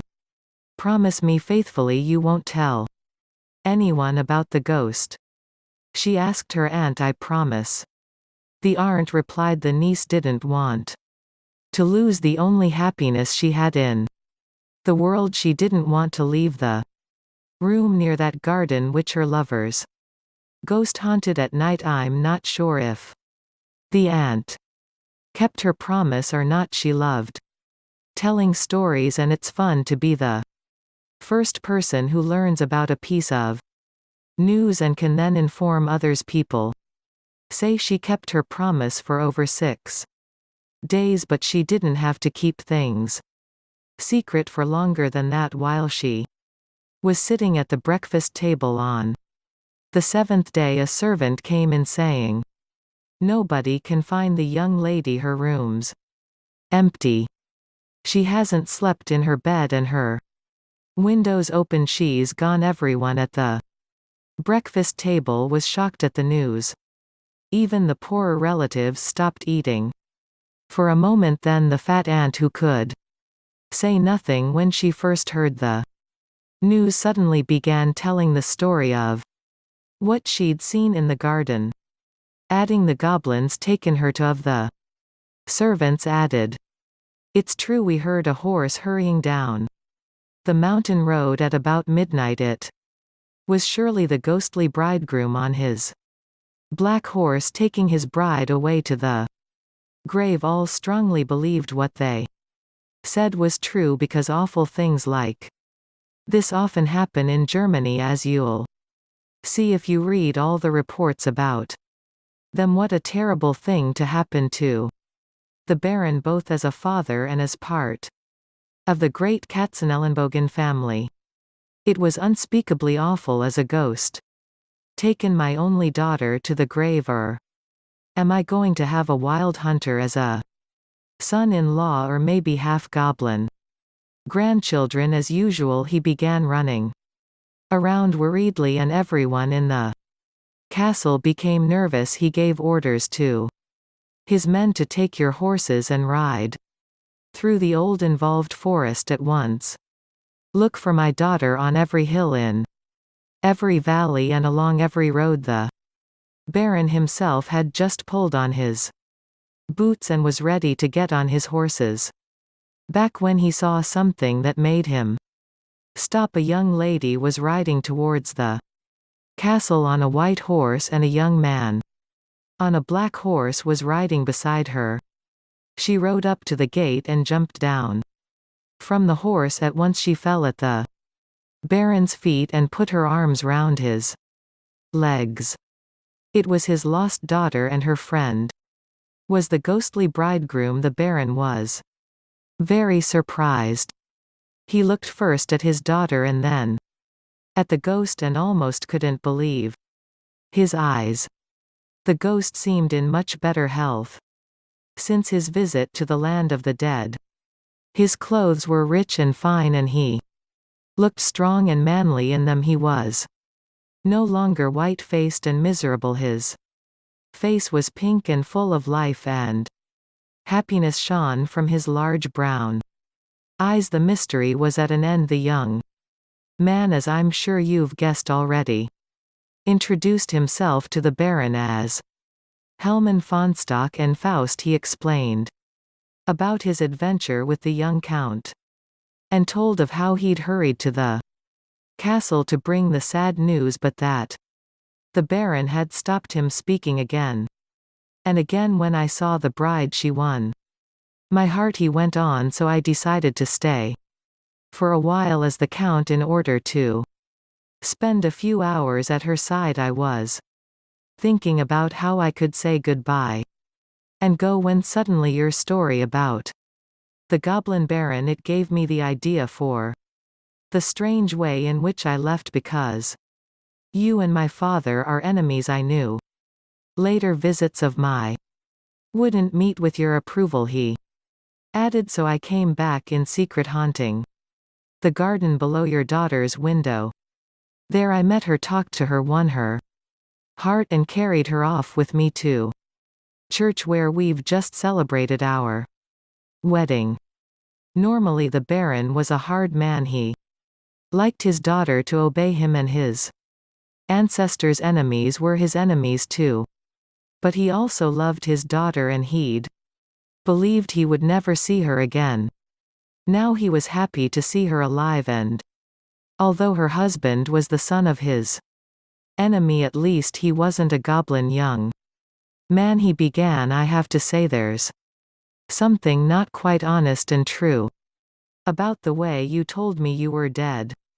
But one of his friends, who was an old army man, said everything's fair in the name of love. Another old soldier added, a 1-star confessed has recently been in the army, and what he's done needs to be seen in a different light. Because of that, so everything ended happily. The Baron told his daughter and son-in-law there and then, I'm ready to forget what's happened and to welcome you both into my home with open arms. Everyone in the castle began celebrating. Again the poor relatives made the young man's ears burn red with all the nice things they said to him. You're so brave, you're so kind, so rich. The aunts, it was true, were a little shocked at the way their niece had forgotten so quickly everything that they'd tried to teach her. It was a serious mistake not to have metal bars across her window, said the thinner of the two, and her sister agreed. The fatter aunt was very annoyed. I can't tell my wonderful story of the ghost in the garden anymore, she thought, because the only ghost I've ever seen wasn't real after all. But the niece seemed very happy indeed to find out that her ghostly bridegroom was in fact a living husband in the end. Mr. Hiram B. Otis was a rich American. From New York he had come to live and work in England, but he did not want to live in London. He did not want to live in the city. He wanted to live in the countryside outside London. Canterville Chase was a large and very old house near London. Lord Canterville, the owner, wanted to sell it, so Mr. Hiram B. Otis visited Lord Canterville. I do not live in Canterville Chase, Lord Canterville said to Mr. Otis. I do not want to live there. The house has a ghost. The Canterville ghost. I come from America, said Mr. Otis. America is a modern country. I don't believe in ghosts. Have you seen this Canterville ghost? No, said Lord Canterville, but I have heard it at night. I don't believe in ghosts, Mr. Otis said. Again, no one has found the ghost. No one has put a ghost in a museum, and you haven't seen this ghost either, but several members of my family have seen it, said Lord Canterville. My aunt saw the ghost. She was so frightened that she was ill for the rest of her life. Also the servants have seen it, so they will not stay in the house at night. Only the housekeeper, Mrs. Umney, lives in Canterville Chase. Mrs. Umney lives there alone. I want to buy the house, said Mr. Otis. I'll buy the ghosts as well. Will you sell Canterville Chase? Will you sell the ghosts? Yes, I will, said Lord Canterville. But please remember I told you about the ghosts before you bought the house. Mr. Hiram B. Otis bought Canterville Chase Then his family came to England from America. He had a wife called Lucretia. 3 sons and a daughter. The eldest son Washington was almost 20 years old. He was good-looking and had fair hair. His 2 young brothers were twins. They were 12 years old. The daughter Virginia was 15 years old. She had large blue eyes and a lovely face. Mr. Otis took his family to live at Canterville Chase. The old house was in the countryside west of London. Mr. Otis and his family travelled from London by train. Then they rode to the house in a wagon pulled by 2 horses. Canterville Chase was big and old trees grew all around the house. The Otis family wanted to stop and look at the outside of the house, but the sky darkened. A thunderstorm was coming. Rain started to fall, so the family went inside the house quickly. Mrs. Umney, the housekeeper, was waiting for them by the front door. She was an old woman and wore a black dress and white apron. She lived at Canterville Chase and looked after the house. "Welcome to Canterville Chase," said Mrs. Umney. "Would you like some tea?" "Yes, please," said Mrs. Otis. The Otis family have followed Mrs. Umney into the library. There was a big table in the center of the room and many chairs. Mrs. Umney put teacups on the table. Then she brought a pot of tea. The Otises sat in the library and drank their tea. They looked out of a large window at the rain. The rain was falling heavily and the sky was black. They heard thunder and they saw lightning. Mrs. Otis looked around the room. There were many books on bookshelves. There were paintings on the walls. There was also a red stain on the floor. The red stain was by the fireplace. "What is this red stain?" Mrs. Otis asked Mrs. Umney. "It is blood," answered the old housekeeper in a quiet voice. "I don't want a blood stain in my library," said Mrs. Otis. "Please remove the stain. Please clean the floor immediately." The old woman smiled. "It is the blood of Lady Eleanor de Canterville. She was murdered by her husband Sir Simon de Canterville in 1575. The blood stain has been here for over 300 years. It cannot be removed." "Nonsense," said Washington. "Notice I have some Pinkerton's stain remover from America. It can remove any stain. Watch." Washington Otis took the stain remover from a bag. Pinkerton's stain remover looked like a small black stick. He rubbed the stick on the blood stain. A minute later the floor was clean. The stick had removed the stain quickly and easily. Mrs. Umney looked at the floor. She was frightened. No one had removed the blood stain for 300 years. Mrs. Umney was very frightened. "Pinkertons can remove anything," said Washington. "Notice the blood stain has gone." Lightning flashed and lit the library. Thunder crashed over the house. Mrs. Umney fainted. Mr. and Mrs. Otis ran across the library. They helped the old housekeeper who lay on the floor. Mrs. Umney's eyes were closed and her face was pale. "Mrs. Umney! Mrs. Umney!" cried Mrs. Otis. "Can you speak?" Mrs. Umney opened her eyes. "Trouble will come to this house," she said. "I have seen the ghost. The ghost will come to you." All the Otises helped Mrs. Umney to stand up. "The ghost will come," she said again. "You must not remove the blood stained. You must not clean the library floor. The ghost will be angry."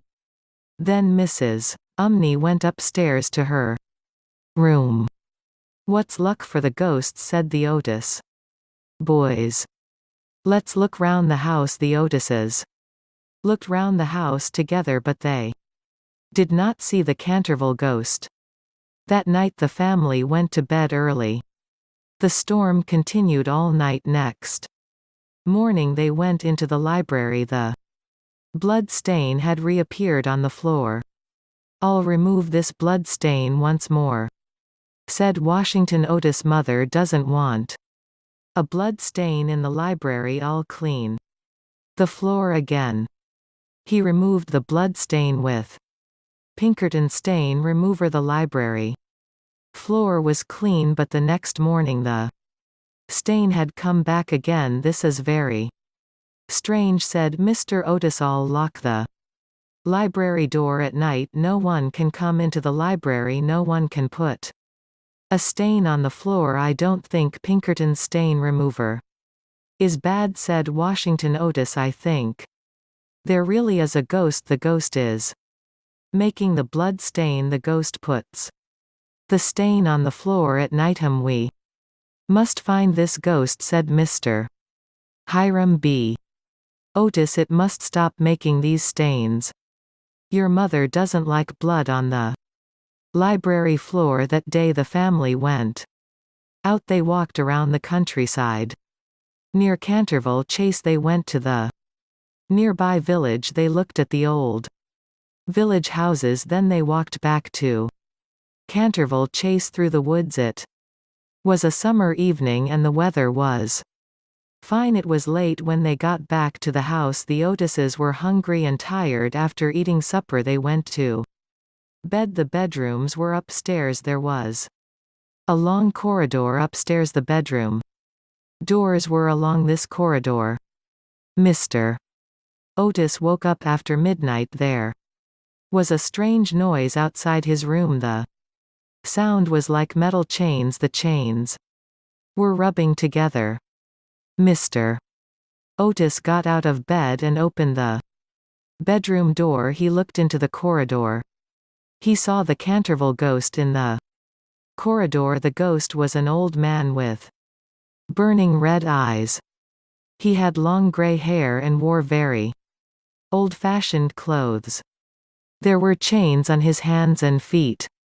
He was rubbing the chains together so they made a noise. "My dear sir, your chains make a terrible noise," Mr. Otis said to the ghost. "You must put some oil on those chains. Here is some Tammany Rising Sun oil from the United States. Please put the oil on your chains." Mr. Otis put a bottle of oil on a table in the corridor. Then he closed his bedroom door and went back to bed. The Canterville ghost was very surprised. He had lived in Canterville Chase for 300 years. Everyone was frightened of him because everyone was afraid of ghosts, but this American gentleman was not afraid. The Canterville ghost decided to work harder. He wanted to frighten the American. He made a terrible noise and shone a horrible green light in the corridor. Another door opened at the end of the corridor. Mr. Otis's youngest sons came out of their bedroom. The two young boys had the pillows from their beds in their hands. They threw the pillows at the ghosts. They laughed at the ghost. The ghost was amazed and upset. No one had laughed at him before. He was a ghost. Everyone is frightened of ghosts. No one had ever laughed at the Canterville ghost before. The Canterville ghost did not know what to do. He disappeared through the wall and the house became quiet. The ghost went to the secret room where he lived. He sat down on a chair. He thought about what had happened. He had frightened people for 300 years. He had looked through windows and frightened the servants. He had knocked on bedroom doors. He had frightened people in their beds. He had blown out candles in the night. He had turned green and made noises with his chains. Everyone had always been frightened And no one had given him rising sun oil to put on his chains. No one has thrown pillows at him. He was a very unhappy ghost. Washington Otis removed the blood stain in the library. Every day, every morning, the stain had reappeared, but the stain was no longer the color of blood. One morning it was brown, another morning it was purple. Then it became bright green. The Otises laughed at the blood stain. They looked for it every morning before breakfast. "What color is it today?" asked Washington. "Otis, it's green," shouted the twins. "It's green blood today." They laughed at the green blood stain on the library floor.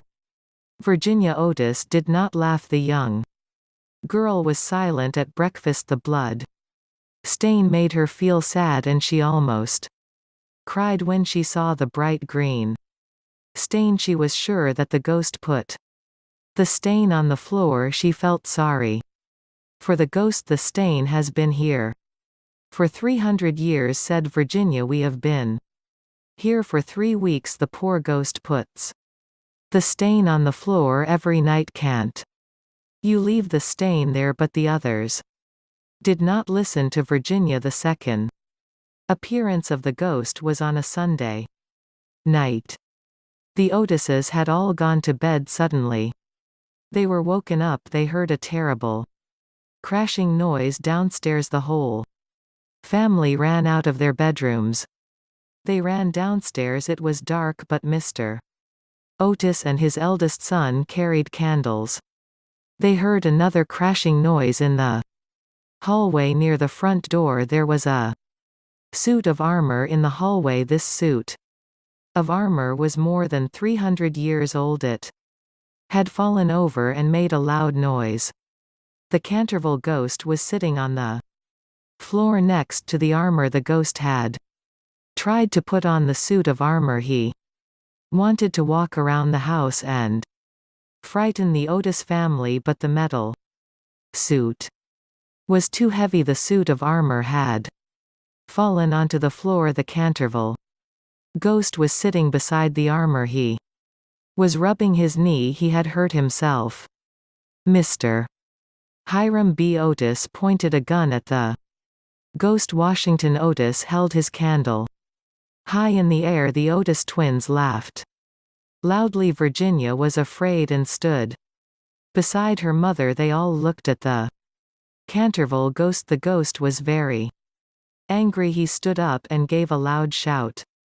He blew out the candle in Washington Otis his hand. There was no light in the hall. Then the ghost ran up the stairs. In the darkness he stopped at the top of the stairs and laughed. He had a frightening laugh. Men's hair had turned gray when they heard him laugh, but the Otises were not afraid. "Are you in pain?" asked Mrs. Otis. "I have a bottle of Dr. DeBell's medicine. It's good for stomach aches and headaches. Please take the medicine." The ghost looked at Mrs. Otis angrily. Then he disappeared in a green cloud and went back to his secret room. He was very unhappy. He had tried to put on the suit of armor, but it was too heavy. The armor had fallen over and the ghost had hurt his leg. The ghost stayed in his room during the day. He came out at night to visit the library. He repainted the blood stain every night and every morning. Washington Otis removed the blood stained with Pinkerton stain remover, but the ghost had a problem. He had quickly finished all his red paint. Now his brown and purple paints were finished as well, so sometimes he painted the blood-stained green, sometimes blue. The ghost made plans. He wanted to frighten the Otis twins. He planned to visit the twins in the night. He planned to turn himself green and make a horrible noise. He planned to visit the twins in their bedroom. He planned to touch them with his ice-cold hands in the dark. He left his secret room at midnight. The house was dark. He climbed the stairs and Walked along the corridor. The twins' bedroom was at the end of the corridor. Round a corner he turned the corner. Suddenly he stopped. In front of him was a round face with a terrible mouth and burning eyes. Fire shone out of the mouth and eyes of this horrible face. It was the face of a ghost. The Canterville ghost gave a shout and ran back to his secret room. He had never seen a ghost before and felt very frightened. Before daylight came, the Canterville ghost felt better. Were there two ghosts in the house? He must find out. He must meet the second ghost. He went back upstairs and walked along the corridor towards the twins' room. The second ghost was still there, but its eyes were no longer burning. He went up to it. He touched it. The head of the second ghost fell onto the floor. It was not a ghost at all. It was a head made from a large round vegetable called a pumpkin. The twins had put a candle inside it.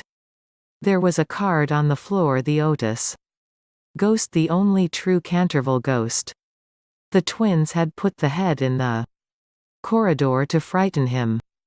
This made the Canterville ghost very angry. What could he do? He could think of nothing at that moment, so he went back to his room. The ghost felt very weak and tired. He stayed in his room for 5 days. He did not repaint the blood stain in the library. There had been a blood stain on the library floor for 300 years now. The library floor was clean after a week.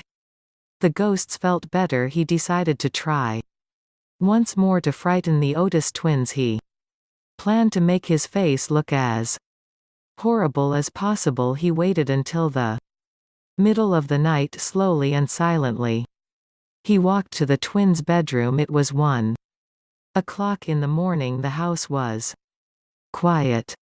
The door of the twins' room was slightly open. The ghosts took off his head and carried it under his arm. It is terrifying to see a headless ghost. He wanted to terrify the twins. He pushed open the door of the twins' bedroom. The door banged against the wall. He had planned to shout and hold his head in his hands, but a heavy jug of water fell from the top of the door. The twins had played a trick on him. He was soaked with water.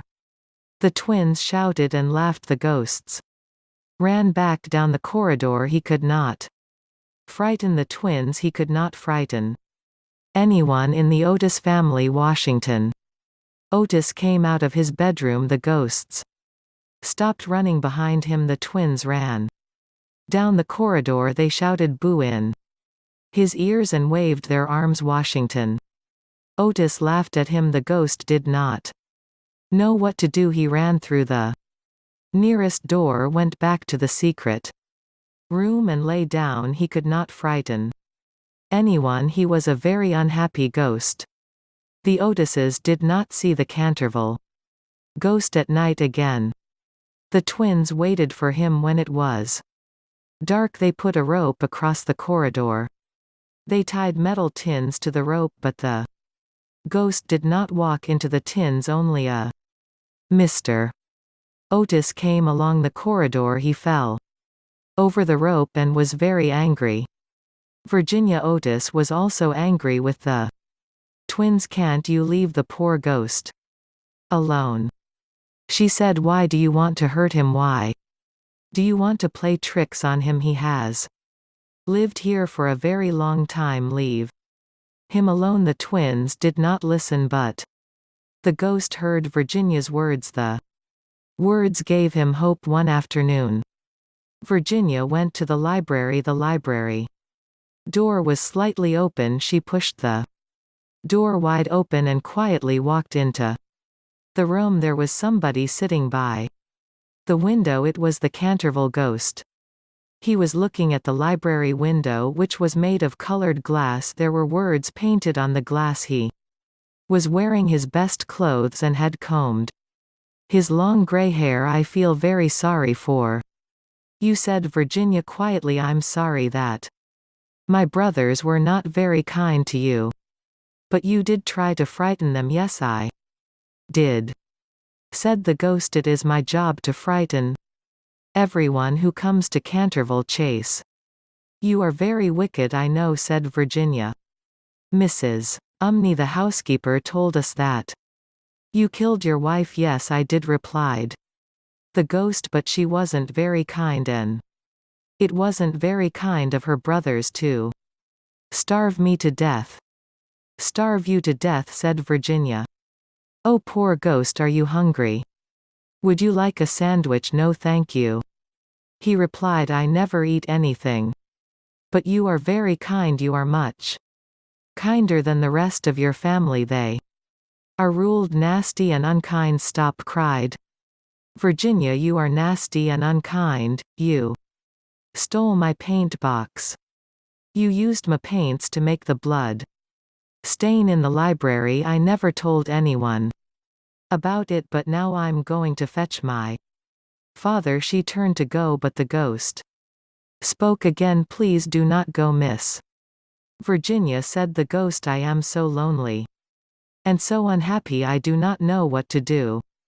I want to go to sleep and I cannot. It's easy to sleep, said Virginia. You go to bed and close your eyes. I have not slept for 300 years, said the ghost. I have not slept since I was murdered by my wife's brothers. Virginia walked across the library and looked at the old face of the ghost. It was a sad face. Poor ghost, said Virginia. How can I help you to sleep? Far away in the woods, said the ghost, there is a little garden. In the little garden the grass grows long and thick. There are many flowers and trees. A nightingale sings all night long. The bird's sweet song is beautiful and sad. The white stars and the pale moon looked down on this little garden. It is very peaceful. Virginia's eyes were full of tears. She put her hands over her face. You mean it is the garden of death? She said quietly. Yes, the garden of sleep, said the ghost. It is very beautiful. There is peace and silence. There is no yesterday and no tomorrow, but only love can open the door to the garden, for love is stronger than death. Virginia did not know what to say. She listened as the ghost spoke again. Have you read the writing on the library window? Yes, said Virginia, but I do not understand it. Look, said the ghost. Read the lines on the window. Virginia looked at the window and read the lines of poetry. When a golden girl shall weep for the ghost that cannot sleep, then the dead at last shall die, and in restful earth may lie the words, mean you must weep for me, said the unhappy ghost. Then the angel of death will let me rest. Will you help? What do I have to do? Asked Virginia. You must come with me into the darkness. You will see strange things. You will hear strange voices, but nothing will hurt you. You are good and kind. The dark cannot hurt you. Virginia did not answer, and the ghost waited. He had waited for 300 years. This was the longest minute of all that time. I am not afraid, said Virginia. At last I will come with you into the dark. The ghost kissed her hand. His lips were cold like ice, but they burned like fire.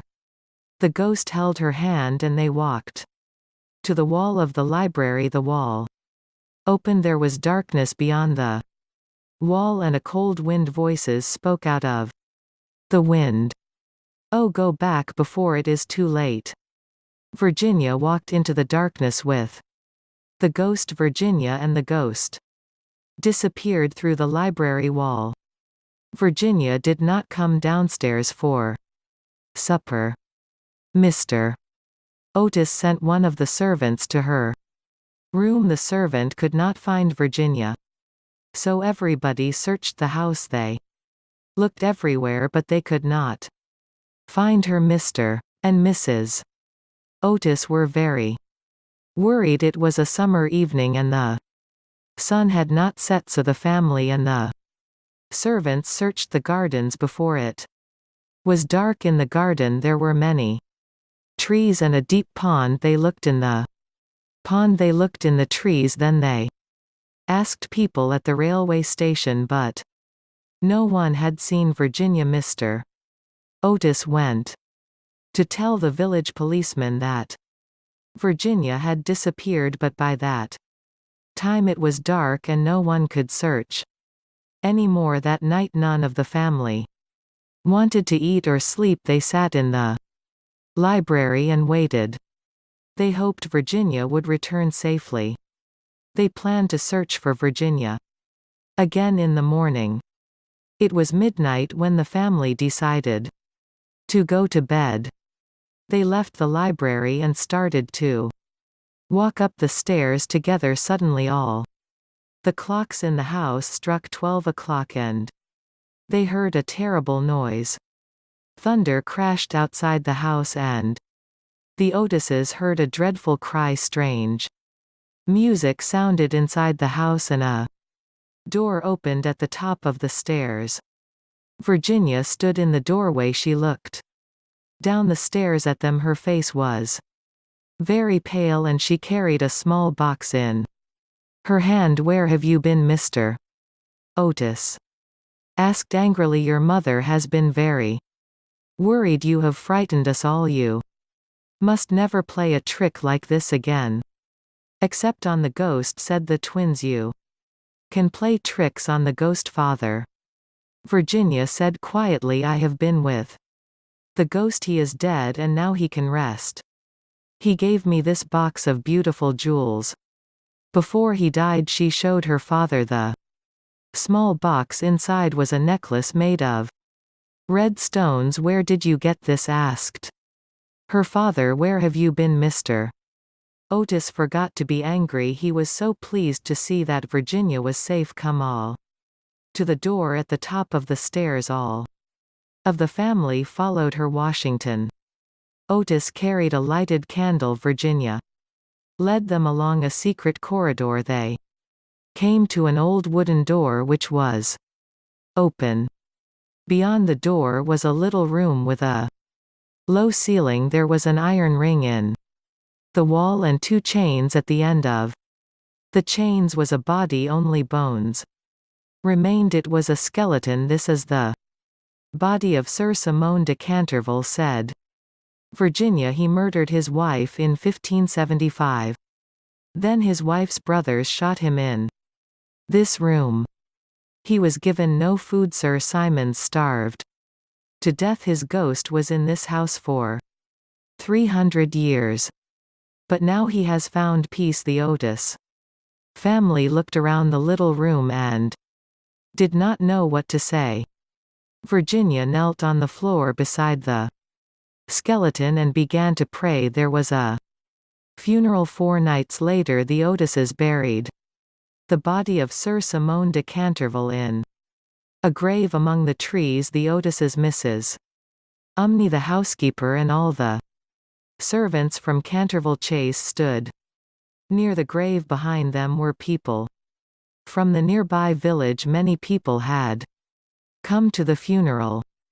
Virginia carried white flowers. She looked up at the stars and the pale moon and the dark trees. She remembered what the ghost had said about the Garden of Death. A nightingale began to sing. The bird's sweet song was beautiful and sad.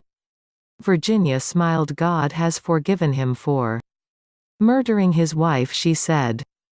The girl with green eyes. Of course the man in the brown hat said there are good policemen and there are bad policemen. You know you're right, the young man said. Yes, that's very true, isn't it, Julie? He looked at the young woman next to him. Julie didn't answer and looked bored. She closed her eyes. Julie's my wife, the young man told the man in the brown hat. She doesn't like trains. She always feels ill on trains. Oh yes, the man in the brown hat said. Now my wife, she doesn't Like buses, she nearly had an accident. On a bus once. It was last year. No, it wasn't. It was 2 years ago, I remember.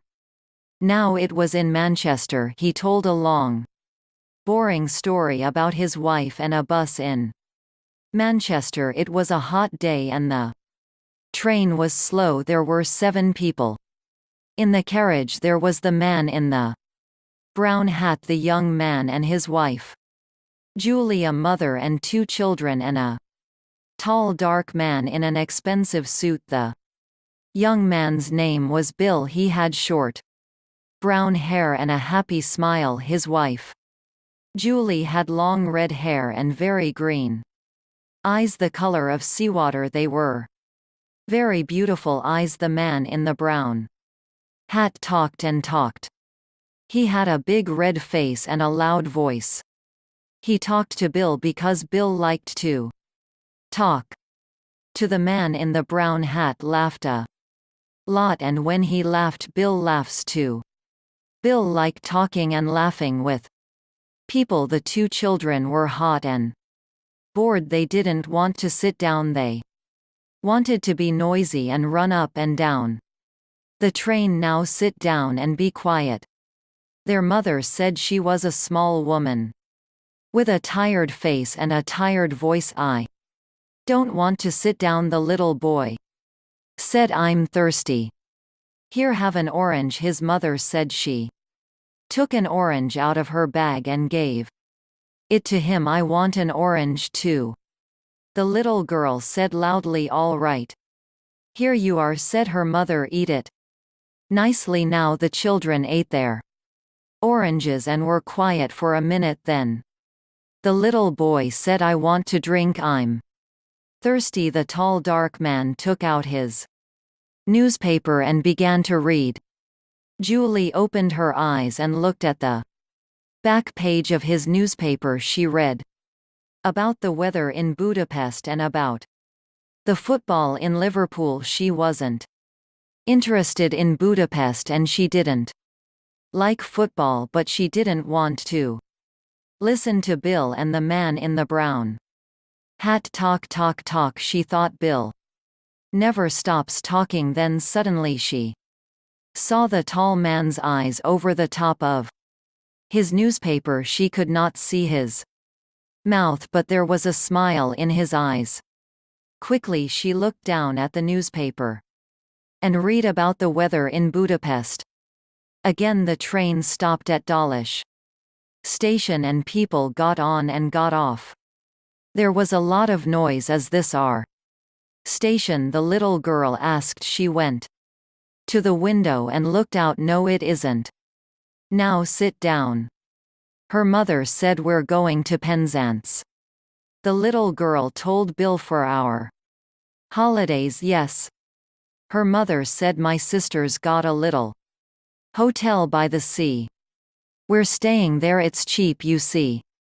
Yes, the man in the brown hat said. It's a nice town. I know a man there. He's got a restaurant in King Street. A lot of holiday people go there. He makes a lot of money in the summer. He laughed loudly. Yes, he said again. You can have a nice holiday in Penzance. We're going to Santos store, Bill said. Me and Julie, it's our first holiday. Julie wanted to go to Spain, but I like Santos tour. I always go there for my holidays. It's nice in August. You can have a good time there too. Julie looked out of the window. Where is Budapest? She thought. I want to go there. I want to go to Vienna, to Paris, to Rome, to Athens. Her green eyes were bored and angry. Through the window she watched the little villages and hills of England. The man in the brown hat looked at Julie. You're right, he said to Bill. You can have a good time on holiday in England. We always go to Brighton, me and the wife. But the weather, we went one year and it rained every day, morning, afternoon and night. It's true, it never stopped raining. He laughed loudly. We nearly went home After the first week Bill laughs. What did you do all day then? He asked Julie. Read about the weather in Budapest for the third time. Then she looked at the tall man's hands. They were long brown hands, very clean, nice hands, she thought. He wore a very expensive Japanese watch. Japan, she thought. I'd like to go to Japan. She looked up and saw the man's eyes again over the top of his newspaper. This time she did not look away. Green eyes looked into dark brown eyes for a long slow minute. After Newton Abbot station the guard came into the carriage to look at their tickets. Now then, he said, where are we all going? This train's late. The man in the brown hat said, 20 minutes late by my watch. 10 minutes, the guard said. That's all. He smiled at Julie. The tall dark man put his newspaper down, found his ticket and gave it to the guard. The guard looked at it. You're all right, sir, he said. The boat doesn't leave Plymouth before 6 o'clock. You got lots of time. A tall man smiled, put his ticket back in his pocket and opened his newspaper again. Julie didn't look at him. A boat. She thought, he's taking a boat from Plymouth. Where's he going? She looked at him again with her long green eyes. He read his newspaper and didn't look at her, but his eyes smiled. The train stopped at Totnes station and more people got on and off. Everybody's going on holiday. Bill said. He laughed. It's going to be wonderful. No work for 2 weeks. It's a nice quiet town. Santos Ttle. We can stay in bed in the mornings and sit and talk in the afternoons and have a drink or two in the evenings. Hey Julie, he looked at his wife. Are you all right, Julie? Yes, Bill, she said quietly. I'm okay. She looked out of the window again. The train went more quickly now and it began to rain. Bill and the man in the brown hat talked and talked. Bill told a long story about 2 men and a dog, and the man in the brown hat laughed very loudly. That's a good story, he said. I like that you tell it very well. Do you know the story about? And he told Bill a story about a Frenchman and a bicycle. Why people laugh at these stories? Julie thought they're so boring, but Bill liked it. Then he told a story about an old woman and a cat, and the man in the brown hat laughed again. That's good too. I don't know, how do you remember them all? Because Julie thought he tells them every day. I don't understand, the little girl said suddenly. She looked at Bill. Why did the cat die? Shush, be quiet, her mother said. Come and eat his sandwiches now. That's all right, Bill said. I like children. The man in the brown hat looked at the children's sandwiches. I'm hungry too, he said. You can get sandwiches in the restaurant on this train. He looked at Bill. Let's go down to the restaurant. Egg, I need a drink too.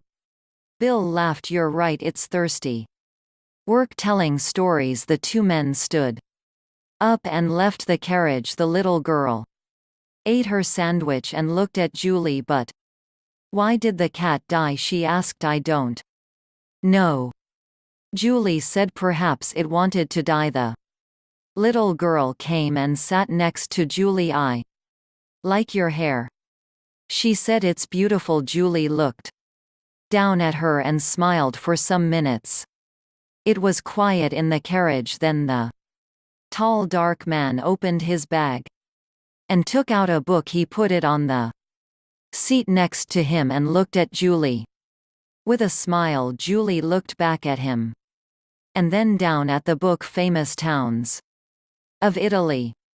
She read Venice, Florence, Rome, Naples. She looked away again out of the window at the rain. 2 weeks in Saint-Austell. She thought with Bill in the rain. After half an hour the two men came back to the carriage. There are a lot of people on this train, Bill said. Do you want a sandwich, Julie? No, she said. I'm not hungry. You eat them. The train was nearly at Plymouth. Doors opened and people began to move. A lot of people get on here. The man in the brown hat said. The tall dark man stood up and put his book and his newspaper in his bag. Then he picked up his bag and left the carriage. The train stopped at the station. A lot of people got on the train and two women and an old man came into the carriage. They had a lot of bags with them. Bill and the man in the brown hat stood up and helped them. One of the women had a big bag of apples. The bag broke and the apples went all over the carriage. Oh damn, she said. Everybody laughed and helped her to find the apples. The train moved away from Plymouth Station. After a minute or two everybody sat down and the woman gave some apples to the children. Where's Julie? Bill said suddenly. She's not here. Perhaps she went to the restaurant, the man in the brown hat said. But she wasn't hungry, Bill said. She told me. The little girl looked at Bill. She got off the train. Plymouth, she said with the tall dark man. I saw them. Of course she didn't, Bill said. She's on this train. She didn't get off. Yes, she did, the children's mother said suddenly. I saw her too. The tall man waited for her newspaper all the time. He didn't talk to Julie and she never talked to him. They didn't say a word. People don't always need words, young man, the children's mother said. But she's my wife. Bill's face was red and angry. She can't do that, he said loudly. He stood up. I'm going to stop the train. Everybody looked at him and the two children laughed. No, the man in the brown hat said. No, you don't want to do that. Sit down and eat your sandwiches, my friend. But I don't understand. Why did she go? What am I going to do? Bill's face was very unhappy. After a second or two he sat down again. What am I going to do? He said again. Nothing, the man in the brown hat said. He ate his sandwich slowly. Go and have your holiday in Santosville. You can have a good time there. Forget about Julie, those green eyes now. He took out a second sandwich and began to eat it. I knew a woman once with green eyes. She gave me a very bad time. Now you want to forget about Julie.